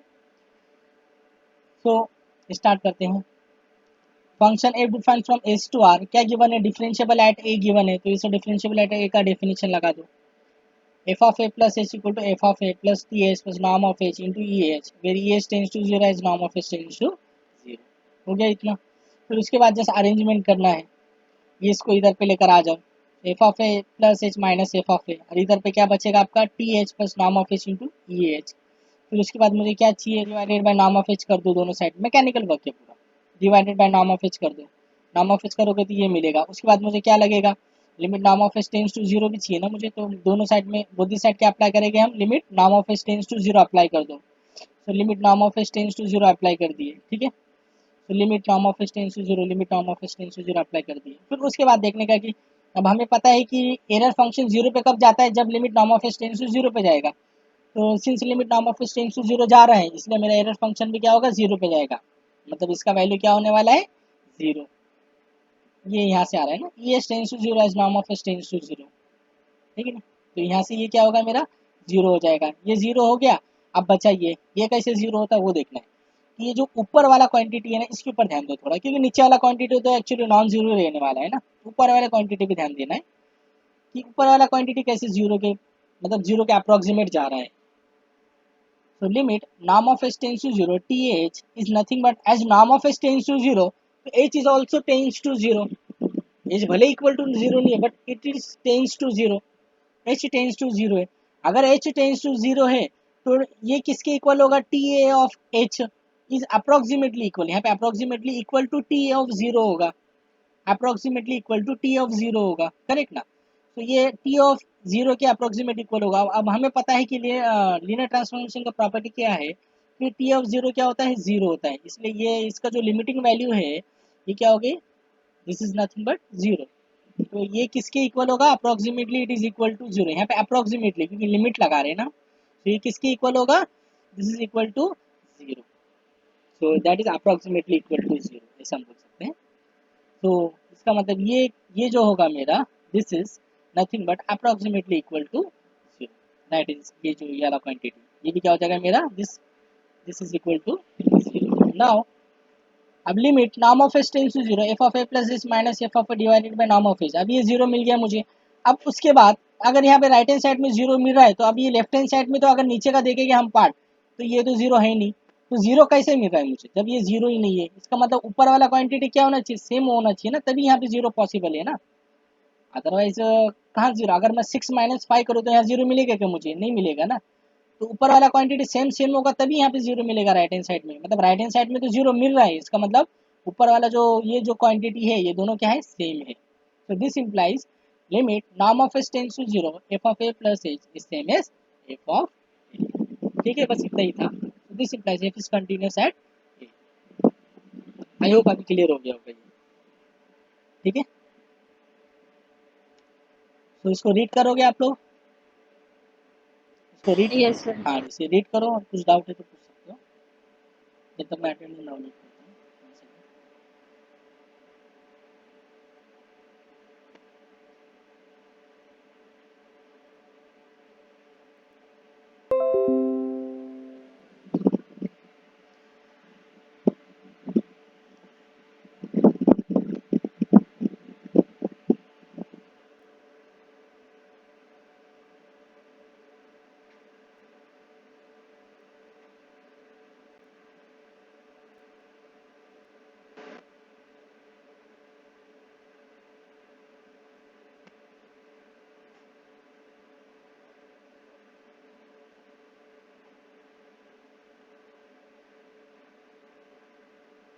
तो स्टार्ट करो रीडिंग।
हो गया रीड करके बता देना।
हो गया?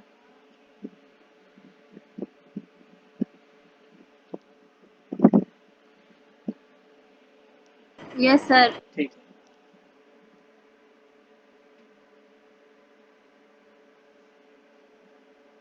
अभी नेक्स्ट थ्योरम है,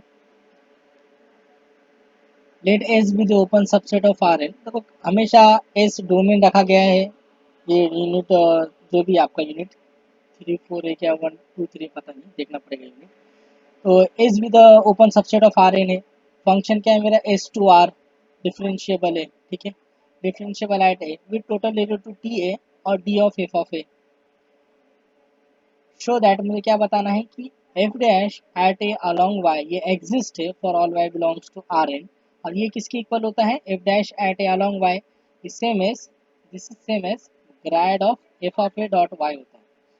इट इज सेम एज, यहाँ पे बताया है, so it is same as T of T, पहले हम ये बताएंगे कि ये टी ए ऑफ वाई की इक्वल होता है, फिर लास्ट में हम बताएंगे कि ये इसके भी सेम आता है, ठीक है। तो इतना जो लंबा लाइन लिखा हुआ है, इतना सारे मतलब इसको देखिए कंफ्यूज नहीं होना है, हमें बस इतना बताना है कि जो आपका ये जो है डायरेक्शन डेरिवेटिव यहाँ पे ये क्या है मेरा डायरेक्शन डेरिवेटिव है, कि मतलब फंक्शन जो है डिफरेंशिएबल गिवन है, देखो कैसा कनेक्शन ले रहा है ये, फंक्शन डिफरेंशिएबल गिवन है एट पॉइंट ए पर, ठीक है, with total derivative T A ये भी गिवन है, ठीक है। देन शो दैट द जो मेरा डायरेक्शन डेरिवेटिव है F dash at A along Y, मतलब जो डायरेक्शन डेरिवेटिव है at a point A along the vector Y ये एग्जिस्ट है, मतलब यदि फंक्शन मेरा एट पॉइंट ए पर डिफरेंशिएबल है तो डायरेक्शन डेरिवेटिव एग्जिस्ट होता है। मतलब कितना बड़ा थ्योरम है, मतलब कितनी इंपॉर्टेंट बात बता रहा है ये, डायरेक्शन डेरिवेटिव और डिफरेंशिएबिलिटी के बीच में क्या रिलेशन है वो बता रहा है, क्या बता रहा है रिलेशन, देखो कि फंक्शन अगर एट पॉइंट ए पर डिफरेंशिएबल है with total derivative T A, ठीक है, total derivative T A, T A क्या होता है, टोटल डेरिवेटिव मैंने दिखाया था प्रॉब्लम पर डेफिनेशन, वही टोटल डेरिवेटिव टी ए है, और इसको डी ऑफ एफ ऑफ ए भी हम रीड कर सकते हैं, इसके ऊपर एग्जांपल्स तो बाद में देखेंगे। मुझे ये बताना है कि फंक्शन एट पॉइंट ए पर डिफरेंशिएबल है, देन जो मेरा F dash means directional derivative है F dash at A along the vector Y, इसको हम डायरेक्शनल डेरिवेटिव रीड करते हैं ना, जो मेरा डायरेक्शनल डेरिवेटिव है at A along the vector Y वो एग्जिस्ट होगा, फंक्शन एट पॉइंट ए पर डिफरेंशिएबल है तो डायरेक्शनल डेरिवेटिव एट पॉइंट ए पर एग्जिस्ट होगा, और along the vector obviously directional derivative तो वेक्टर भी देना पड़ेगा, along the vector Y for all Y belongs to R N, जितने भी आर एन के वेक्टर है सबके अलोंग और एट अ पॉइंट ए पर डायरेक्शनल डेरिवेटिव एग्जिस्ट होगा, ये थ्योरम ये बताता है, ठीक है, एग्जिस्ट होगा, और ये किसके इक्वल होगा, और ये जो है मेरा टोटल डेरिवेटिव की इक्वल होगा, किसके इक्वल होगा, ये जो मेरा टी ए ऑफ वाई है मीन जो टोटल डेरिवेटिव है उसकी इक्वल होगा, ये मुझे बताना है इसके अंदर। और टी ए ऑफ वाई और D of F of A Y ये दोनों का मीनिंग एक ही है, क्योंकि टी ए को हम क्या बोलते हैं डी ऑफ एफ ऑफ ए ना, तो ये जस्ट सिंबल है, ये आप नहीं लिखोगे तो भी चलेगा, इसका मीनिंग और इसका मीनिंग तो एक ही है। तो मुझे क्या बताना है, F dash at A along Y ये किसके इक्वल है, T A of Y means total derivative की इक्वल होता है, ये डायरेक्शन डेरिवेटिव मुझे ये बताना है, समझ में आया। तो मतलब कि अगर मैं इसको आपको डिफरेंशिएबिलिटी की डेफिनेशन के अंदर लेके जाऊँ, इसी थ्योरम को मैं डिफरेंशिएबिलिटी की डेफिनेशन के अंदर लेके जाऊँ तो क्या सिनारियो देखने को मिलता है, देखो ये डिफरेंशिएबिलिटी का डेफिनेशन था हमारा, ठीक है, डिफरेंशिएबिलिटी का डेफिनेशन, दिस इज जो भी हमारा फंक्शन है जो भी डोमेन है, ये इंटीरियर पॉइंट है, कहाँ गया definition, F is differentiable at a point A, F is differentiable at a point A, तो हम क्या मिलता है हमें, तो there exist linear transformation T A, मतलब हम ऐसा बोलेंगे कि देयर एग्जिस्ट टोटल, मतलब कि फंक्शन अगर डिफरेंशिएबल है एट पॉइंट ए पर तो हम क्या कहेंगे कि देयर एग्जिस्ट लीनियर ट्रांसफॉर्मेशन की जगह पे हम ये कहेंगे कि एफ डैश एट ए, कि मतलब फंक्शन जो है उसका direction due to at A पे एग्जिस्ट करेगा along any vector of R N, along any vector of domain, जितने आपके डोमेन के जितने भी वेक्टर हैं उनके अलोंग में मेरा direction derivative at a point ए पर एग्जिस्ट करेगा, और वो यहाँ पे क्या आ जाएगा, यहाँ पे डायरेक्शन डेरिवेटिव आ जाएगा, यहाँ पे क्या आ जाएगा, डायरेक्शन डेरिवेटिव आ जाएगा, F dash at A along vector Y ये डायरेक्शन डेरिवेटिव यहाँ पे आ जाएगा। इसको अगर हम मतलब ओरिजिनल डेफिनेशन में रखें डिफरेंशिएबिलिटी की, तो ऐसा कुछ हमें देखने को मिलता है सिनारियो, समझ में आ रहा है कि मतलब क्या कनेक्शन हो रहा है कि डिफरेंशिएबिलिटी और डायरेक्शन डेरिवेटिव में क्या कनेक्शन है ना, वो कनेक्शन बता रहा है ये थ्योरम, कि जो आपको जो लीनियर ट्रांसफॉर्मेशन की जो आप बात करते हो ना, ये नथिंग बट ये ही तुम्हारा क्या है, डायरेक्शनल डेरिवेटिव है, F dash at A along vector Y, यही तुम्हारा डायरेक्शन डेरिवेटिव है, समझ में आ रहा है? ये जो लीनियर ट्रांसफॉर्मेशन है यही तुम्हारा क्या है, डायरेक्शनल डेरिवेटिव है, वो थ्योरम ये बताता है, ये बात बताता है। ठीक है, तो सबसे पहले तो क्या डेफिनेशन, मतलब मैथमेटिशियन ने सबसे पहले तो डिफरेंशिएबिलिटी की डेफिनेशन बनाई। ठीक है, स्टार्टिंग में तो डायरेक्शन डेरिवेटिव की डेफिनेशन बनी, उसके बाद डिफरेंशिएबिलिटी की डेफिनेशन बनाई। डिफरेंशिएबिलिटी की डेफिनेशन में ऐसा कुछ मतलब बता दिए वो लोग ने। फिर उसके बाद आने वाला मैथमेटिशियन ने काफ़ी 100 साल के बाद वो आया और उसने बताया कि जो तुम्हारा लीनियर ट्रांसफॉर्मेशन है ये नथिंग बट ये तुम्हारा डायरेक्शनल डेरिवेटिव ही है करके ये रिलेशन बना, ये रिलेशन उसने बताया। ये रिलेशन का जो नाम है ये थ्योरम है। थ्योरम का नेमिंग तो मुझे याद नहीं क्या नाम है उसका, बट नाम तो एग्जाम में नहीं आएगा इतना इम्पोर्टेंट। ठीक है, तो ये क्या कनेक्शन बता रहा है कि जो तुम्हारा जो डायरेक्शनल डेरिवेटिव है इज नथिंग बट ये लीनियर ट्रांसफॉर्मेशन होता है। वो जो ओरिजिनल डेफिनेशन है डिफरेंशिएबिलिटी जो अभी मैंने दिखाया, उसमें जो लीनियर ट्रांसफॉर्मेशन होती है वो नथिंग बट तुम्हारा डायरेक्शनल डेरिवेटिव है एट अ पॉइंट ए पर अलोंग द वेक्टर वाई।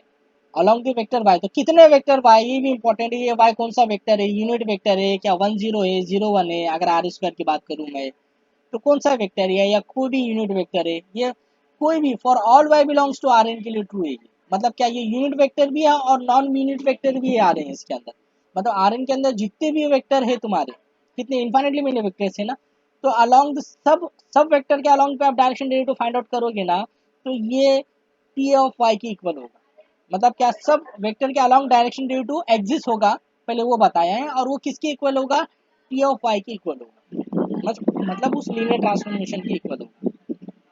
तो मतलब कितनी इंपॉर्टेंट बात बता रहा है ये थ्योरम, अगर गौर से देखेंगे तो।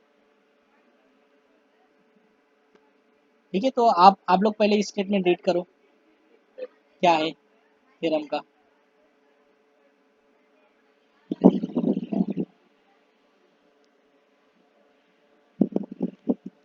स्टेटमेंट रीड करो, फिर देखो अगर कुछ डाउट आ रहा है तो पूछो। ये वाला ये पॉइंट से रीड करने की जरूरत नहीं है इतना, क्योंकि जस्ट ये सिंबल है। ठीक है, ये वाला पार्ट तो हम एकदम लास्ट में पोस्ट करेंगे, इसको भी मत रीड करो, जस्ट इतना ही रीड करो यहाँ से लेकर यहाँ तक के, ये ऊपर के 3 लाइन और इतना रीड करना है बस। ठीक है, ये इस साइड वाला रीड करने की जरूरत नहीं है, इसको रीड करोगे तो कंफ्यूज हो जाओगे।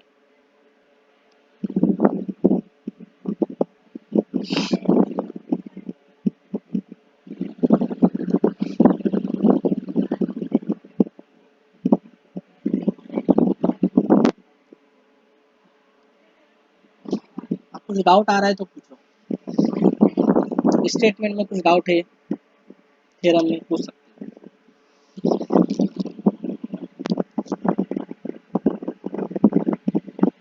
सर आपने मॉड वाई इक्वल टू लिखा है ना समीशन के फॉर्म में? हो।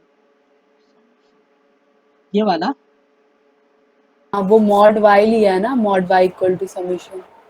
नहीं नहीं, समेशन के रन फ्रॉम 1 to n, ये D K of F of Y into Y K है। डी के जो ये डी है ना, डी के का पार्शियल ये बाद में आएगा, डी के है ये, मॉड नहीं है, डी के। ये जो डी है ना यहाँ पे के लगा दो, D K F of Y into Y K equal to grad of F of A dot Y, ये इसके इक्वल आता है एक्चुअली। ये मत रीड करो आप, ये इतना मत रीड करो, ये देखोगे तो कंफ्यूज हो जाओगे। खाली इतना इतना खाली रीड करो, ये 3 लाइन रीड करो और इतना रीड करो, ये इतना। ठीक है, फिर ये वाला तो लास्ट में हम कैलकुलेशन करेंगे, वो थ्योरम थोड़ा बड़ा है ना, लास्ट में कैलकुलेशन करके ये बताएगी कि ये कैसे सेम, ये लास्ट में समझ में आएगा आपको। सिर्फ अभी इतना रीड करो सिर्फ, अगर इसमें भी कंफ्यूजन हो रहा है तो सिर्फ ये 3 लाइन रीड करोगे तो भी चलेगा। ठीक है,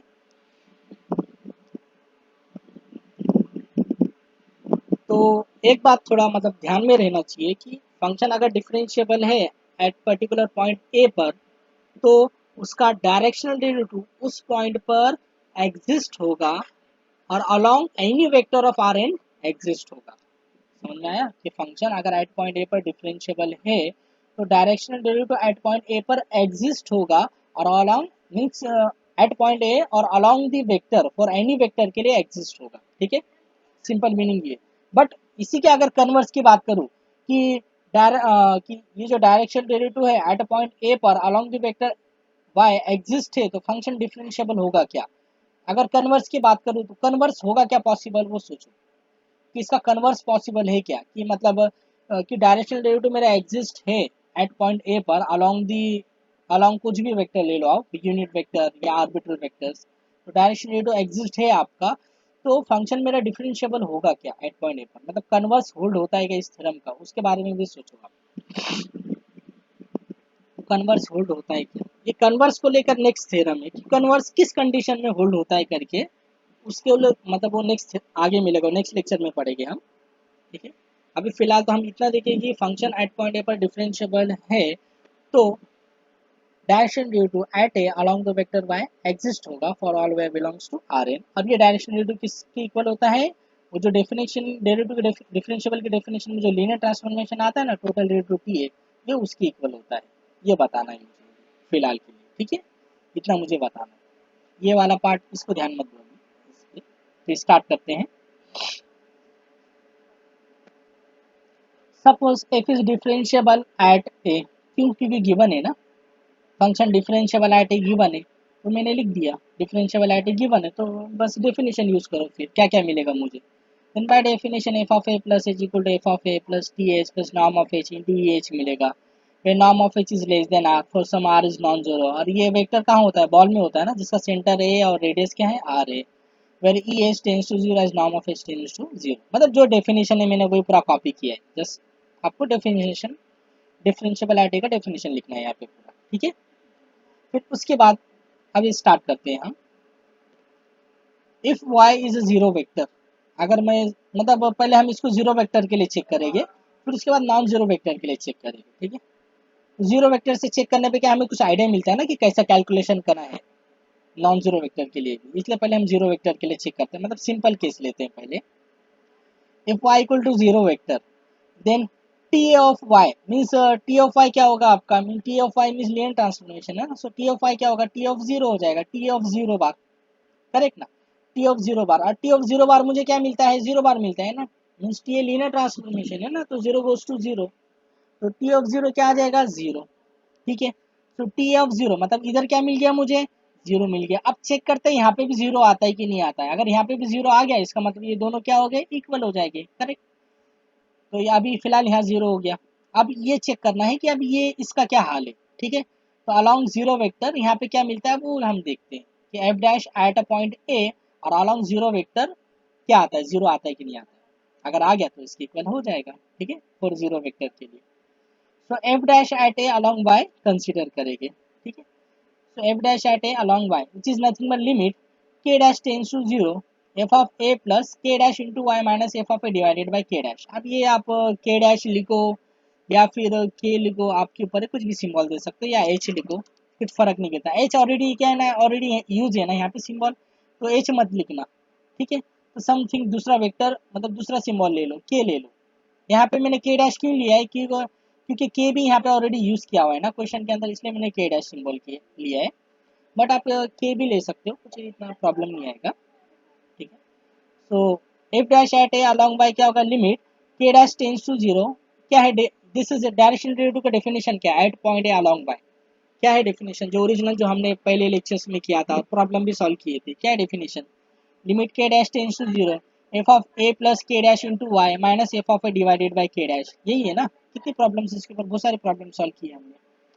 सो दिस इज, अब यहाँ पे मुझे क्या लेना है, y मेरा क्या जीरो वेक्टर है ना, तो यहाँ पे जीरो कर दूंगा मैं, यहाँ पे जीरो, तो क्या हो जाएगा मेरा F dash at A along zero vector equal to limit k dash tends to zero. अब जीरो कर दिया तो यहाँ पे क्या हो जाएगा, दिस इज जीरो, ये जीरो हो जाएगा ना ये वाला, तो बचेगा क्या, सिर्फ a बचेगा मेरा, सो एफ ऑफ ए हो गया, तो F of A minus minus this F of A divided by k dash, तो F of A minus F of ए क्या होगा, F of A minus F of A zero, answer zero, मतलब ये इसका भी जीरो आ रहा है अलॉन्ग जीरो वेक्टर। तो हम क्या कह सकते हैं, F dash at A along Y is same as T of Y, इसके ये किसके लिए ट्रू है, सिर्फ जीरो वेक्टर के लिए अभी ट्रू हुआ है फिलहाल तो, बट मुझे किसके लिए बताना है ये condition, for all Y belongs to R, सबके लिए इक्वल होता है मुझे ये बताना, हर वेक्टर के लिए इक्वल होता है मुझे ये बताना है। अभी तो फिलहाल जीरो वेक्टर के लिए इक्वल हुआ है, तो अभी हम next case non zero vector का भी लेंगे और उसके लिए भी बताएंगे कि उसके लिए भी ये क्या है, सेम है, ठीक है। नॉन जीरो वेक्टर के लिए भी सेम केस हम कंसिडर करेंगे, कैलकुलेशन वर्क तो सेम रहेगा, ठीक है। तो पहले इतना रीड करो। तो hence the result is true for y equal to zero vector. अभी इसके बाद नॉन जीरो वेक्टर के लिए भी हम बताएंगे कि ये नॉन जीरो वेक्टर के लिए भी सेम सेम होता है करके, पहले इतना रीड करो आप।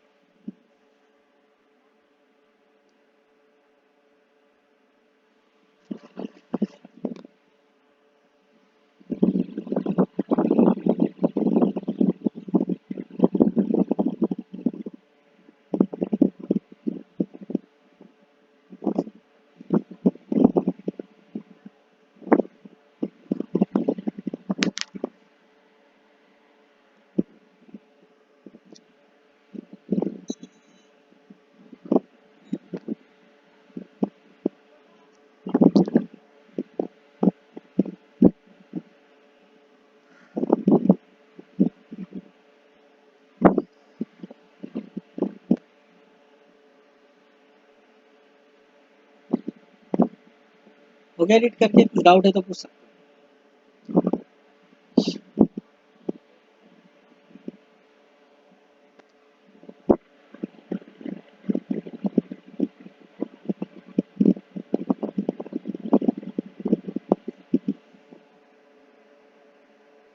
मुझे क्या बताना है कि ये एग्जिस्ट है, एग्जिस्ट तो ऑब्वियसली होगा ही है कि ऑब्वियसली अगर कोई फाइनाइट वैल्यू में रहा है ना, ये जीरो में रहा है मतलब जीरो में रहा है मतलब ये एग्जिस्ट ही है ना, तो एग्जिस्ट तो है बट किसकी इक्वल है ये इंपॉर्टेंट है कि मुझे ये इसकी इक्वल होता है ये बताना है थ्योरम के अंदर, ये इसकी इक्वल होता है, ये टारगेट है मेरा।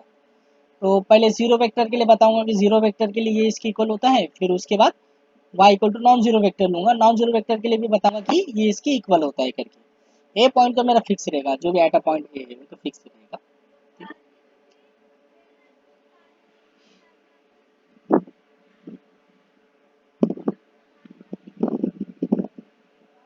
तो कुछ डाउट है तो पूछ सकते हो इसमें। देखो कुछ नहीं है, जस्ट डिफरेंशियबिलिटी का डेफिनेशन लगाया है, एट पॉइंट ए पे फंक्शन डिफरेंशिएबल गिवन है, तो पूरा ये पूरा डिफरेंशियबिलिटी डेफिनेशन कॉपी किया यहाँ तक 4 लाइन। तो उसके बाद y equal to just zero vector लिया मैंने, जीरो वेक्टर लेने के बाद ये मैंने अलग से कैलकुलेट किया कि ये किसके इक्वल आता है, ये जीरो के इक्वल आता है। फिर ये मैंने राइट हैंड साइड कैलकुलेट किया, ये किसके इक्वल आता है, तो ये भी कैलकुलेट किया तो ये भी मेरा जीरो के इक्वल आता है। हेंस ये दोनों क्या हो जाएंगे, फिर दोनों सेम हो जाएंगे। बट दोनों किसके लिए सेम है, सिर्फ जीरो वेक्टर के लिए सेम है ना, क्योंकि फिलहाल तो मैंने जीरो वेक्टर के लिए कैलकुलेट किया हूँ। तो दोनों किसके सेम है फिलहाल, दोनों सेम तो है बट सिर्फ जीरो वेक्टर के लिए सेम है। अब मुझे ये बताना है कि दोनों फॉर ऑल वाई, बट मुझे क्या बताना है कि it is true for all Y belongs to R N, ये हर मतलब zero as well as non zero सब वेक्टर के लिए ये दोनों सेम होते हैं, मुझे ये बताना है। तो अब नेक्स्ट केस क्या लेंगे हम कि y equal to non zero vector है कर लेंगे, सॉरी y मेरा नॉन जीरो वेक्टर है, नेक्स्ट केस में हम कंसिडर करेंगे this is true for y equal to zero vector.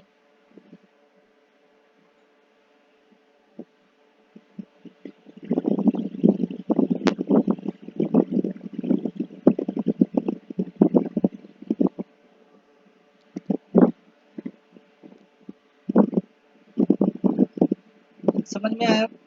थोड़ा भी कंफ्यूजन हो रहा है, कुछ भी हो रहा है तो कुछ मुझसे मैं बताता हूँ। कुछ भी थोड़ा भी अगर डाउट है किसी को तो पूछ सकते हो, कुछ डाउट है किसी को पूछो, हो सकता है आपके डाउट पूछने से दूसरे का डाउट क्लियर हो जाए।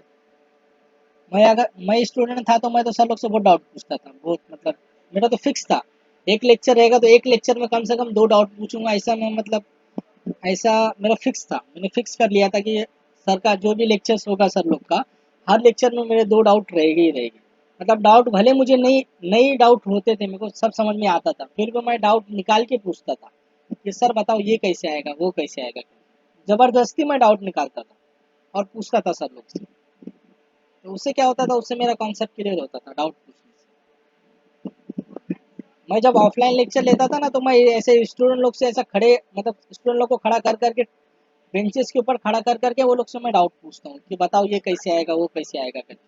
अगर वो लोग मुझसे डाउट नहीं पूछेंगे ना तो मैं वो लोग से डाउट पूछता था स्टूडेंट लोग से, जब ऑफलाइन लेक्चर्स में। अभी क्या ऑनलाइन लेक्चर है तो अभी तो वैसा पॉसिबल है ही नहीं, बट आप लोग डाउट पूछ सकते हैं, आप लोगों को क्या नहीं समझ में आया।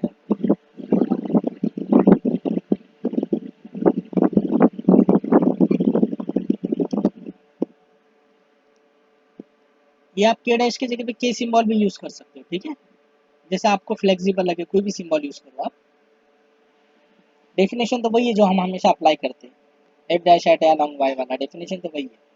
सर ये 0 बार हाँ, क्यों अच्छा 0 बार क्यों लिया आप वो बोलना चाहते हो?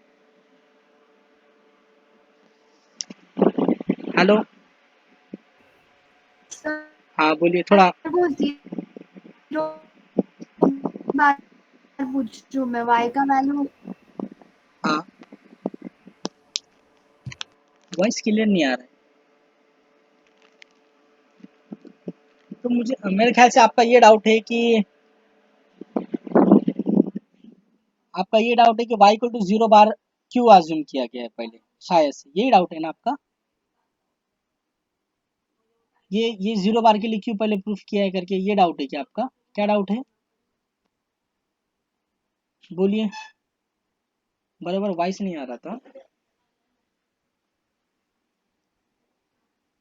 क्या डाउट था? y इक्वल टू 0 बार के लिए ये क्यों प्रूफ किया है, शायद से पहले ये डाउट होगा। देखो यहाँ पे मुझे, बोलिए।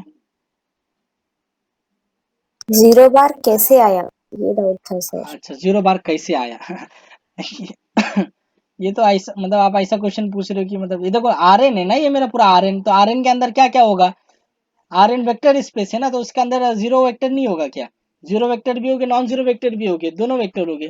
तो मैं क्या कर रहा हूँ कि इफ y इक्वल टू 0, पहले मैं जीरो वेक्टर के लिए प्रूफ कर रहा हूँ कि ये दोनों सेम होते हैं करके, अगर y 0 होगा तो भी ये दोनों सेम है। फिर उसके बाद मैं ये प्रूफ करूंगा कि इफ y मेरा नॉन जीरो वेक्टर है ना, तो भी ये दोनों सेम होते हैं करके। ये ऐसा मतलब प्रूफ करने का तरीका इस तरीके से, हम इस फ्लो में हम हमारा जाने का फ्लो क्या होगा, y इक्वल टू 0 वेक्टर लेंगे और y equal to non zero vector लेंगे। अब जीरो वेक्टर कैसे आया, वो सिंपल यही चीज है कि आर एन क्या है, मेरा वेक्टर स्पेस है ना, तो इसके अंदर जीरो वेक्टर तो रहेगा ही ना, तो y इक्वल टू 0 वेक्टर मैं ले सकता हूँ, y इक्वल टू 0 वेक्टर भी ले सकता हूँ मैं, और y equal to non zero vector भी ले सकता हूँ मैं। ठीक है, क्योंकि वेक्टर स्पेस है ना आर एन, तो अंदर zero vector, non zero vector, बहुत सारे वेक्टर्स रहेंगे उसके अंदर। ठीक है, तो पहले हम जीरो वेक्टर के लिए प्रूफ करेंगे, प्रूफ हो गया, फिर उसके बाद सर वो आपने T A 0 bar equal to 0 लिया है ना? ये लिया नहीं है, आ रहा है। देखो if y equal to 0 vector होगा, देन t ऑफ y क्या होगा, y की जगह पे 0 रखो तो t ऑफ 0 हो गया। t ऑफ 0 क्या होता है, 0 होता है। क्यों 0 होता है, because t A linear transformation है ना, रीजन भी लिखा है, t ए क्या है मेरा R N to R linear transformation है ना, तो 0 गोज टू 0, तो ये क्या होगा, मेरे को 0 मिलेगा ना यहाँ पे, t 0 goes to 0 linear transformation का प्रॉपर्टी, समझा। देखो यहाँ से यहाँ कैसे आए हम, यहाँ से यहाँ आने के लिए if y equal to 0 vector लिए, तो t ऑफ y क्या हो जाएगा, t ऑफ 0, यहाँ से यहाँ आ गए। ठीक है, फिर यहाँ से यहाँ कैसे आए हम, t ए क्या मेरा लीनियर ट्रांसफॉर्मेशन है, तो 0 गोज टू 0, तो इसलिए t ऑफ 0 क्या मिलेगा मुझे, हाँ 0। सर वो समझा, वो हाँ आपने 0 बार इक्वल टू 0 लिया है ना? हाँ हाँ, वो मिल रहा बस है यही। हमने, हाँ बस हाँ। उसके बाद ये नीचे का लाइन समझा क्या, जो डेफिनेशन लिखा मैंने, direction derivative guide point along the vector y, यहाँ पे भी y की जगह पे 0 वेक्टर रखना है। क्यों, क्योंकि y इक्वल टू 0 वेक्टर के लिए हम चेक कर रहे हैं ना, पहले रिजल्ट हम क्या के लिए चेक कर रहे हैं, फिलहाल y इक्वल टू 0 वेक्टर के लिए चेक कर रहे हैं कि ये दोनों सेम होते हैं कि नहीं होते हैं करके। तो यहाँ पे भी पहले जनरल डेफिनेशन लिखा, F dash at A along y, ये होता है। फिर y इक्वल टू 0 वेक्टर यहाँ पे लिख दिया मैंने। ठीक है, y equal to 0 vector put up किया, तो 0 वेक्टर लिया, तो यहाँ पे भी क्या हो जाएगा, 0 हो जाएगा। तो एफ ऑफ ए बचेगा सिर्फ, minus minus F of A divided by k dash, तो ये f of A minus F of ए क्या हो जाता है, 0 होता है, इट इज 0। तो यहाँ पे भी 0 मिल रहा है और यहाँ पे भी 0 मिल रहा है, मतलब दोनों का वैल्यू क्या मिल रहा है, ये दोनों का वैल्यू 0 0 आ रहा है। इसका मतलब F dash at A along Y is same as T of Y for Y equal to 0 bar के लिए, करेक्ट ना, ये दोनों सेम हो रहे हैं, सिर्फ 0 बार के लिए सेम हो रहे हैं ना, और वाई इक्वल टू 0 बार के लिए, क्योंकि Y equal to 0 bar vector लिया हो ना मैंने दोनों इसमें।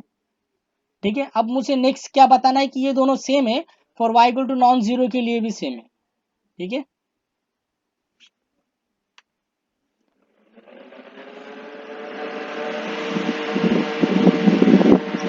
सो क्लियर हुआ, अभी कुछ डाउट है किसी को।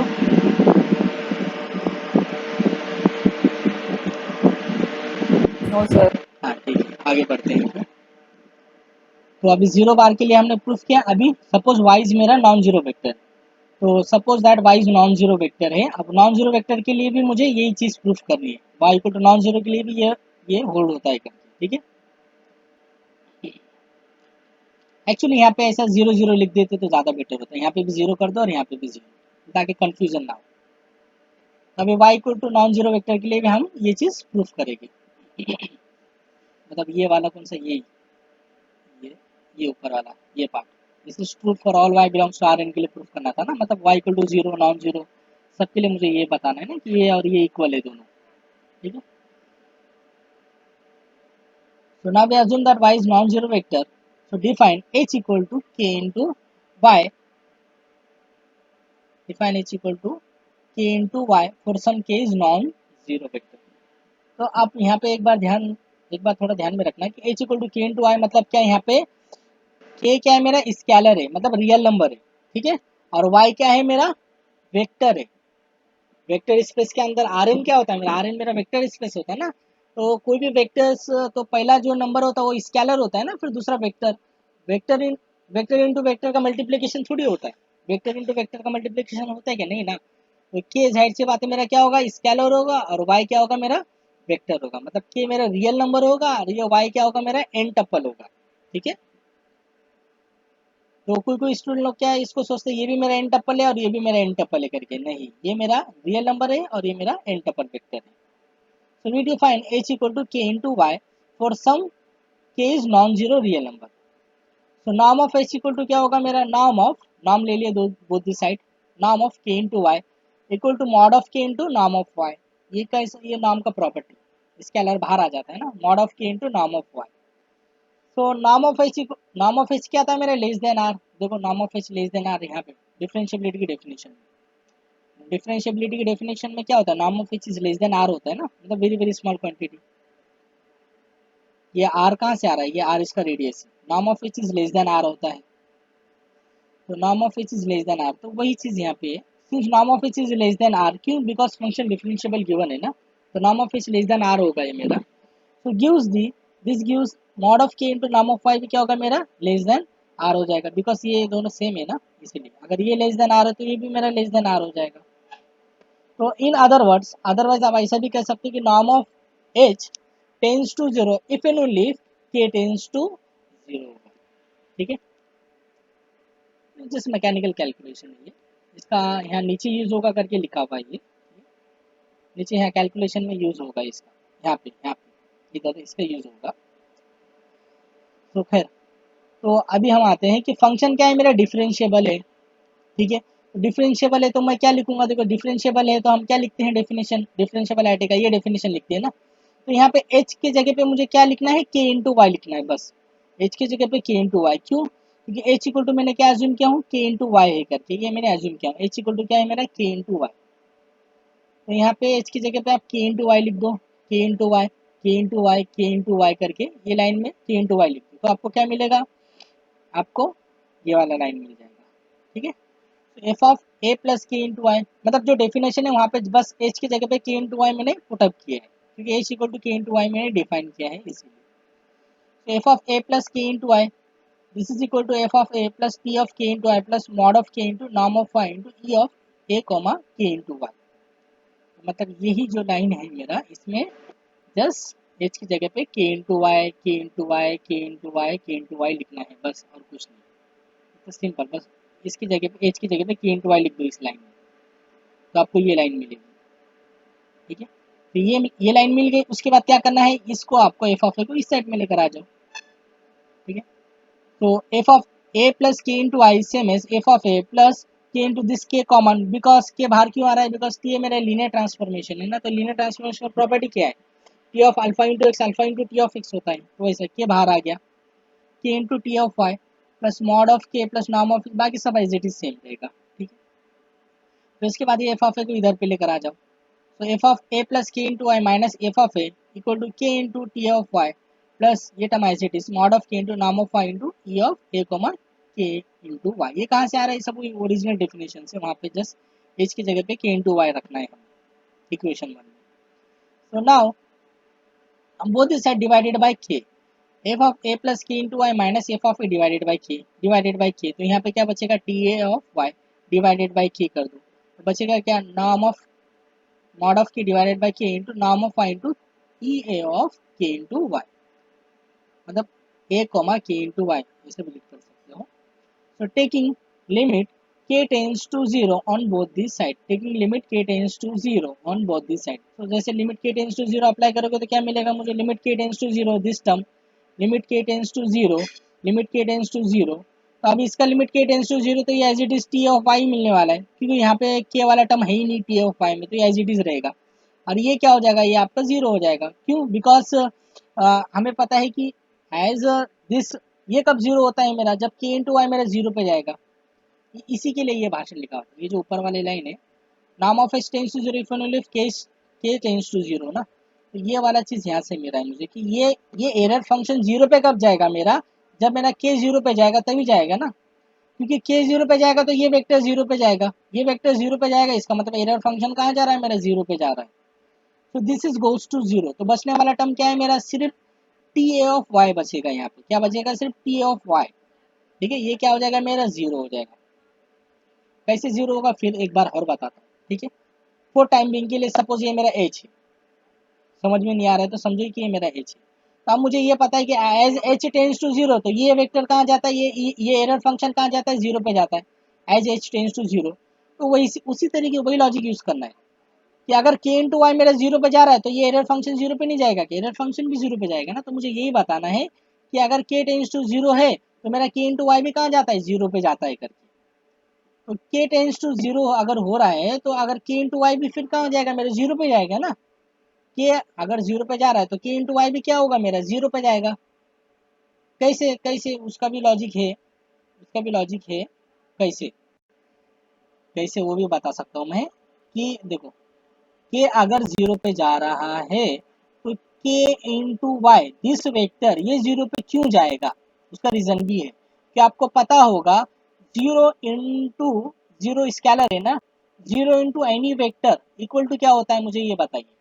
Zero into any vector equal to क्या होता है, जीरो आपका स्केलर है into any vector, vector space का प्रॉपर्टी की बात कर रहा हूँ मैं। जीरो इंटू एनी वेक्टर क्या होता है, जीरो होता है कि नहीं होता है, वेक्टर स्पेस का property. Zero into any vector is zero, correct ना। और याद है ये, पता है कि नहीं, पता नहीं। जीरो इंटू एनी वेक्टर क्या होता है, जीरो वेक्टर मिलता है ना मुझे, जीरो स्केलर है into any vector equal to क्या मिलता है मुझे, जीरो वेक्टर मिलता है ना। अब वेक्टर स्पेस क्या है, आर एम मेरा वेक्टर स्पेस है ना, तो जीरो इंटू, Yes, sir. हाँ तो एनी वेक्टर क्या मिलेगा मुझे, जीरो। तो यही लॉजिक यहाँ लगा रहा हूँ मैं, आई होप। तो के मेरा जीरो पे जा रहा है, इसका मतलब ये वेक्टर भी कहाँ जाएगा मेरा, के इंटू वाई जीरो पे जाएगा। सो के इंटू वाई जीरो पे जाएगा, इसका मतलब एरर फंक्शन कहाँ जाएगा मेरा, जीरो पे जाएगा, है कि नहीं, जीरो पे जाएगा, सिंपल। क्योंकि एरर फंक्शन जीरो पे कब जाता है, जब मेरा ये वेक्टर जीरो पे जाता है तभी एरर फंक्शन मेरा जीरो पे जाता है ना। ये वेक्टर जीरो पे जा रहा है क्यों, क्योंकि मेरा के जीरो पे जा रहा है, इसी के लिए ये वाला कैलकुलेशन किया हुआ था। ठीक है, ये जो है ना ये चीज़ यहाँ पे यूज हो रही है, क्योंकि ये मेरा एच है ना, this is nothing but your h, k into y. तो नाम of tends to zero, if and if k tends to zero, इसी का यूज करेंगे हम। K tends to zero, taking limit के टेंस टू जीरो, इसलिए मेरा क्या हो जाएगा, नाम ऑफ टेंस टू जीरो होगा। नाम ऑफ टेंस टू जीरो होगा, इसका मतलब ये जो एरर फंक्शन ये कहाँ जाएगा मेरा, जीरो पे जाएगा, सिंपल। तो बचेगा क्या है मेरा, टी ऑफ वाई बचेगा। ठीक है, अभी दो तीन बार बताया हूँ मैंने इसको, ये क्यों जीरो पे जाएगा करके, रीजन भी लिखा हुआ है साइड में ब्रैकेट में। तो टेकिंग लिमिट के टेंस टू जीरो तो अप्लाई किए, तो अब मुझे क्या बचा यहाँ पे, टी ऑफ वाई, मतलब क्या मिला मुझे, लिमिट के tends to zero F of A plus k into Y minus F of A divided by k, मेरा किसके सेम आ गया, टी ऑफ वाई के सेम आ गया। तो ये नथिंग बट ये क्या होता है, this is nothing but direction due to f dash at A along the vector y, direction due to at a point A along the vector y है ना ये, which is same as TA of y. It is true if y is non-zero vector. Correct? मतलब हमने y zero vector non zero vector दोनों के लिए proof किया है, मतलब y जीरो वेक्टर के लिए भी ये चीज प्रूफ की है और y नॉन जीरो वेक्टर के लिए भी यही सेम चीज प्रूफ की है। इसका मतलब f dash at a direction derivative at a point a along the vector y means f dash at a along the vector y is same as t of y for all y belongs to Rn। ठीक है, तो सब के लिए ये true है। तो बस इतना ही था ये थ्योरम में, मेन पार्ट तो इतना ही था। तो इसको रीड करो एक बार,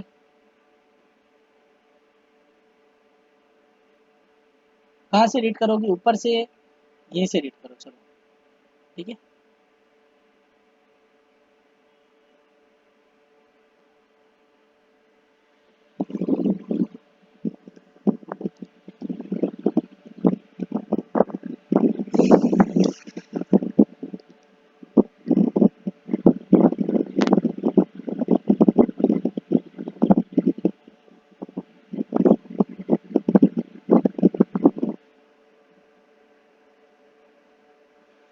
तो रीड करो आप लोग।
गया रीड करके इतना?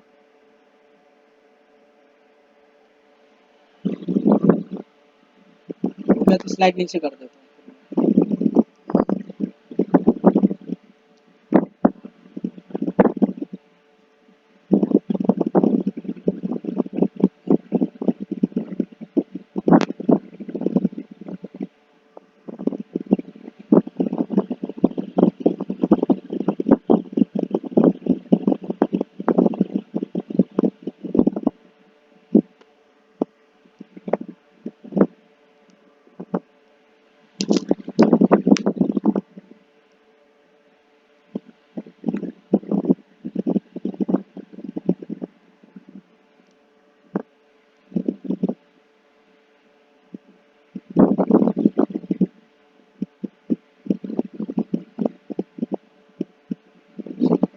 हो गया रीड करके? स्लाइड नीचे कर दूँ। ये रीड करो और y equal to non zero vector. Non zero vector के लिए भी क्या होता है, ये सेम होता है करके मुझे बताना, ठीक है?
ये जो लाइन है, ये वाली लाइन यहाँ पे यूज करेंगे, ठीक है? इसको जीरो बताने में इस लाइन का यूज होगा। जब आप रीड करते हुए इस लाइन पे पहुंचेंगे ना, तो फिर ये लाइन वापस आपको रिमेम्बर करना है कि ये लाइन का यूज हो रहा है यहाँ पे। अदरवाइज फ्रॉम इसको नंबर दे सकते हो, फ्रॉम टू और फ्रॉम टू से बोल सकते हो। ये एरर फंक्शन आपका जीरो पे जा रहा है।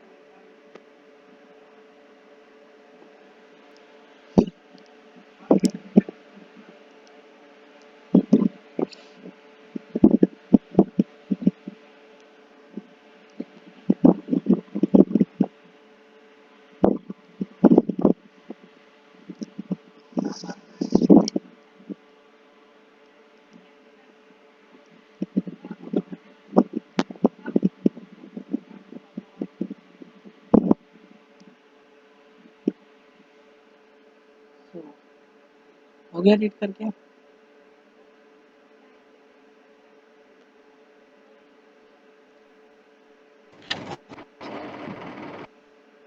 किसी को डाउट नहीं कुछ?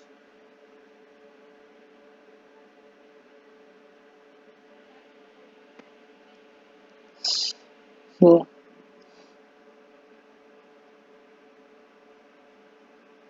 सिंपल है।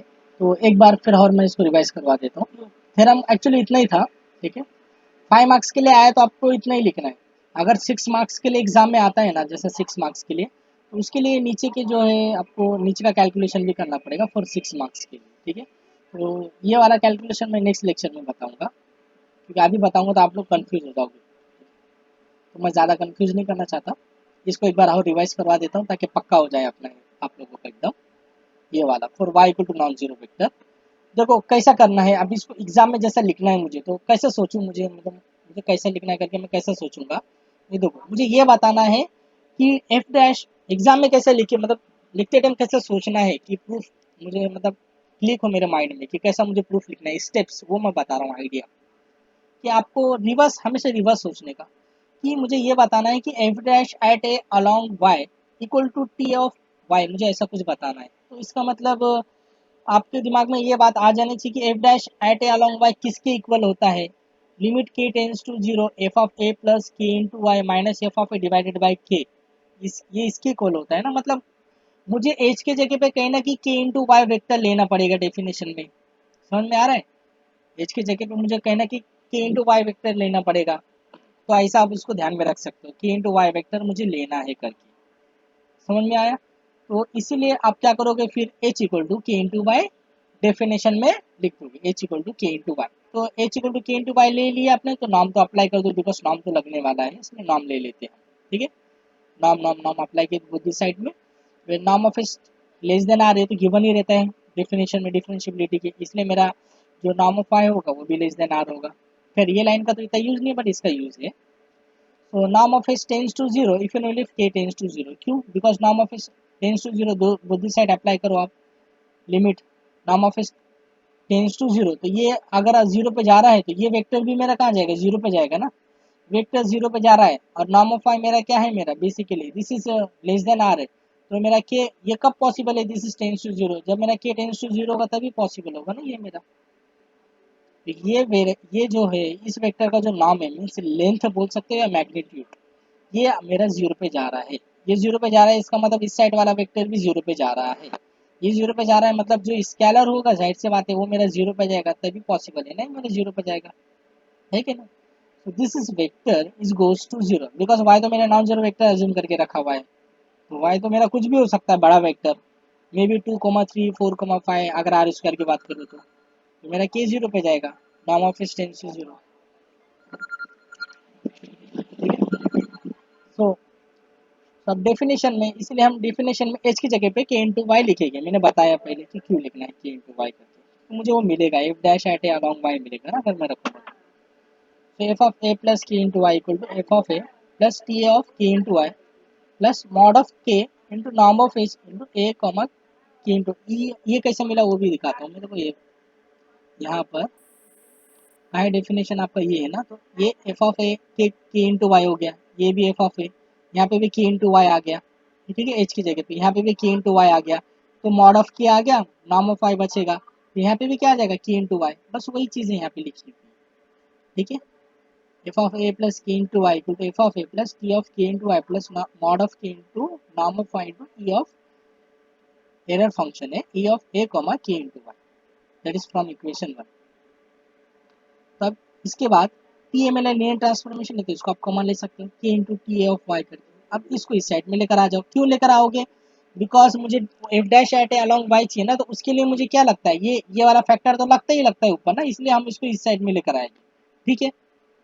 ये मुझे ऐसा कुछ प्रूफ करना रहता है ना, तो इसके लिए मुझे ये फैक्टर तो इधर चाहिए, फिर मुझे डिवाइडेड बाय के भी करना पड़ेगा ये ऐसा कुछ लाने के लिए, फिर उसके बाद मुझे लिमिट के टेंस टू जीरो भी लेना पड़ेगा, तो उसके अकॉर्डिंग टू हमारे स्टेप्स लिए जा रहे हैं, इसको इस साइड में लेकर आ जाए, उसके बाद डिवाइडेड बाई के किए, डिवाइडेड बाई के, ताकि मुझे ऐसा कुछ मिले, ठीक है, डिवाइडेड बाई के किए, फिर उसके बाद क्या करेंगे, हम लिमिट के टेंस टू जीरो अप्लाई करेंगे, लिमिट के टेंस टू जीरो अप्लाई कर दिया तो क्या हो जाएगा, लिमिट के टेंस टू जीरो अप्लाई करने पे ये एरर फंक्शन कहाँ जाएगा, मेरा जीरो पे जाएगा, क्यों, क्योंकि के टेंस टू जीरो है ना, इसका मतलब ये वेक्टर भी कहाँ जाएगा, मेरा जीरो पे जाएगा, जैसे ये वेक्टर जीरो पे जा रहा है तो ऑब्वियसली एरर फंक्शन भी कहाँ पे जाएगा, मेरा जीरो पे जाता है ना।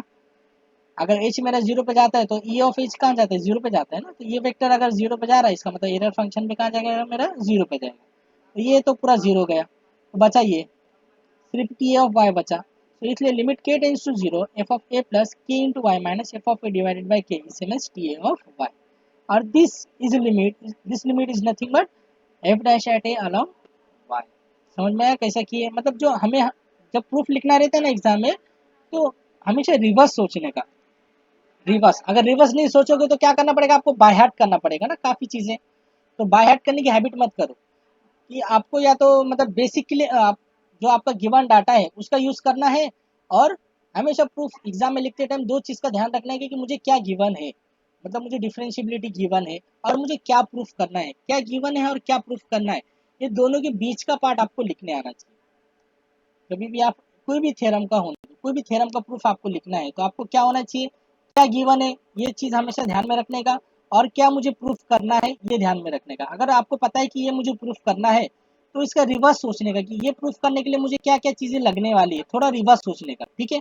और फिर यहाँ से थोड़ा सा रिवर्स सोचने का कि ये गिवन है तो इसका मैं कैसा यूज़ कर सकता हूँ। तो ये दोनों को रिवर्स आपस में कनेक्ट कर कर ही आपको प्रूफ लिखना रहता है। जब तक आप रिवर्स नहीं सोचोगे ना तो फिर आपको कैसा क्लिक होगा कि मुझे गिवन चीज़ों का यूज़ कैसे करना है करके, ठीक है। तो वो आइडिया भी मैंने बताया, तो आई होप अभी काफ़ी क्लियर हो चुका होगा, ठीक है। तो अभी हम नेक्स्ट लेक्चर में मिलते हैं। नेक्स्ट लेक्चर में मैं इसके आगे का पार्ट, जो नीचे वाला पार्ट है वो भी कराऊंगा, ठीक है।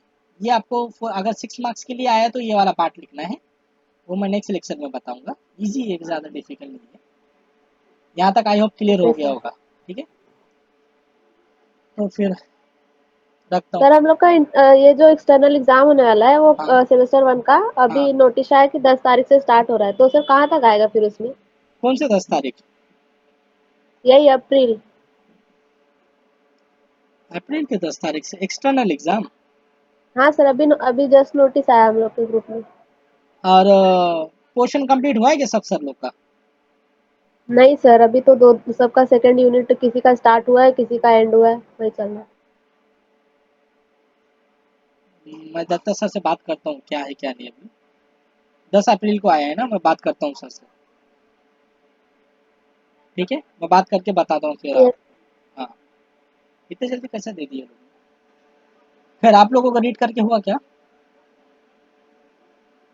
ठीक है, तो फिर अभी रखता हूँ मैं, नेक्स्ट लेक्चर में मिलते हैं अभी, ठीक है।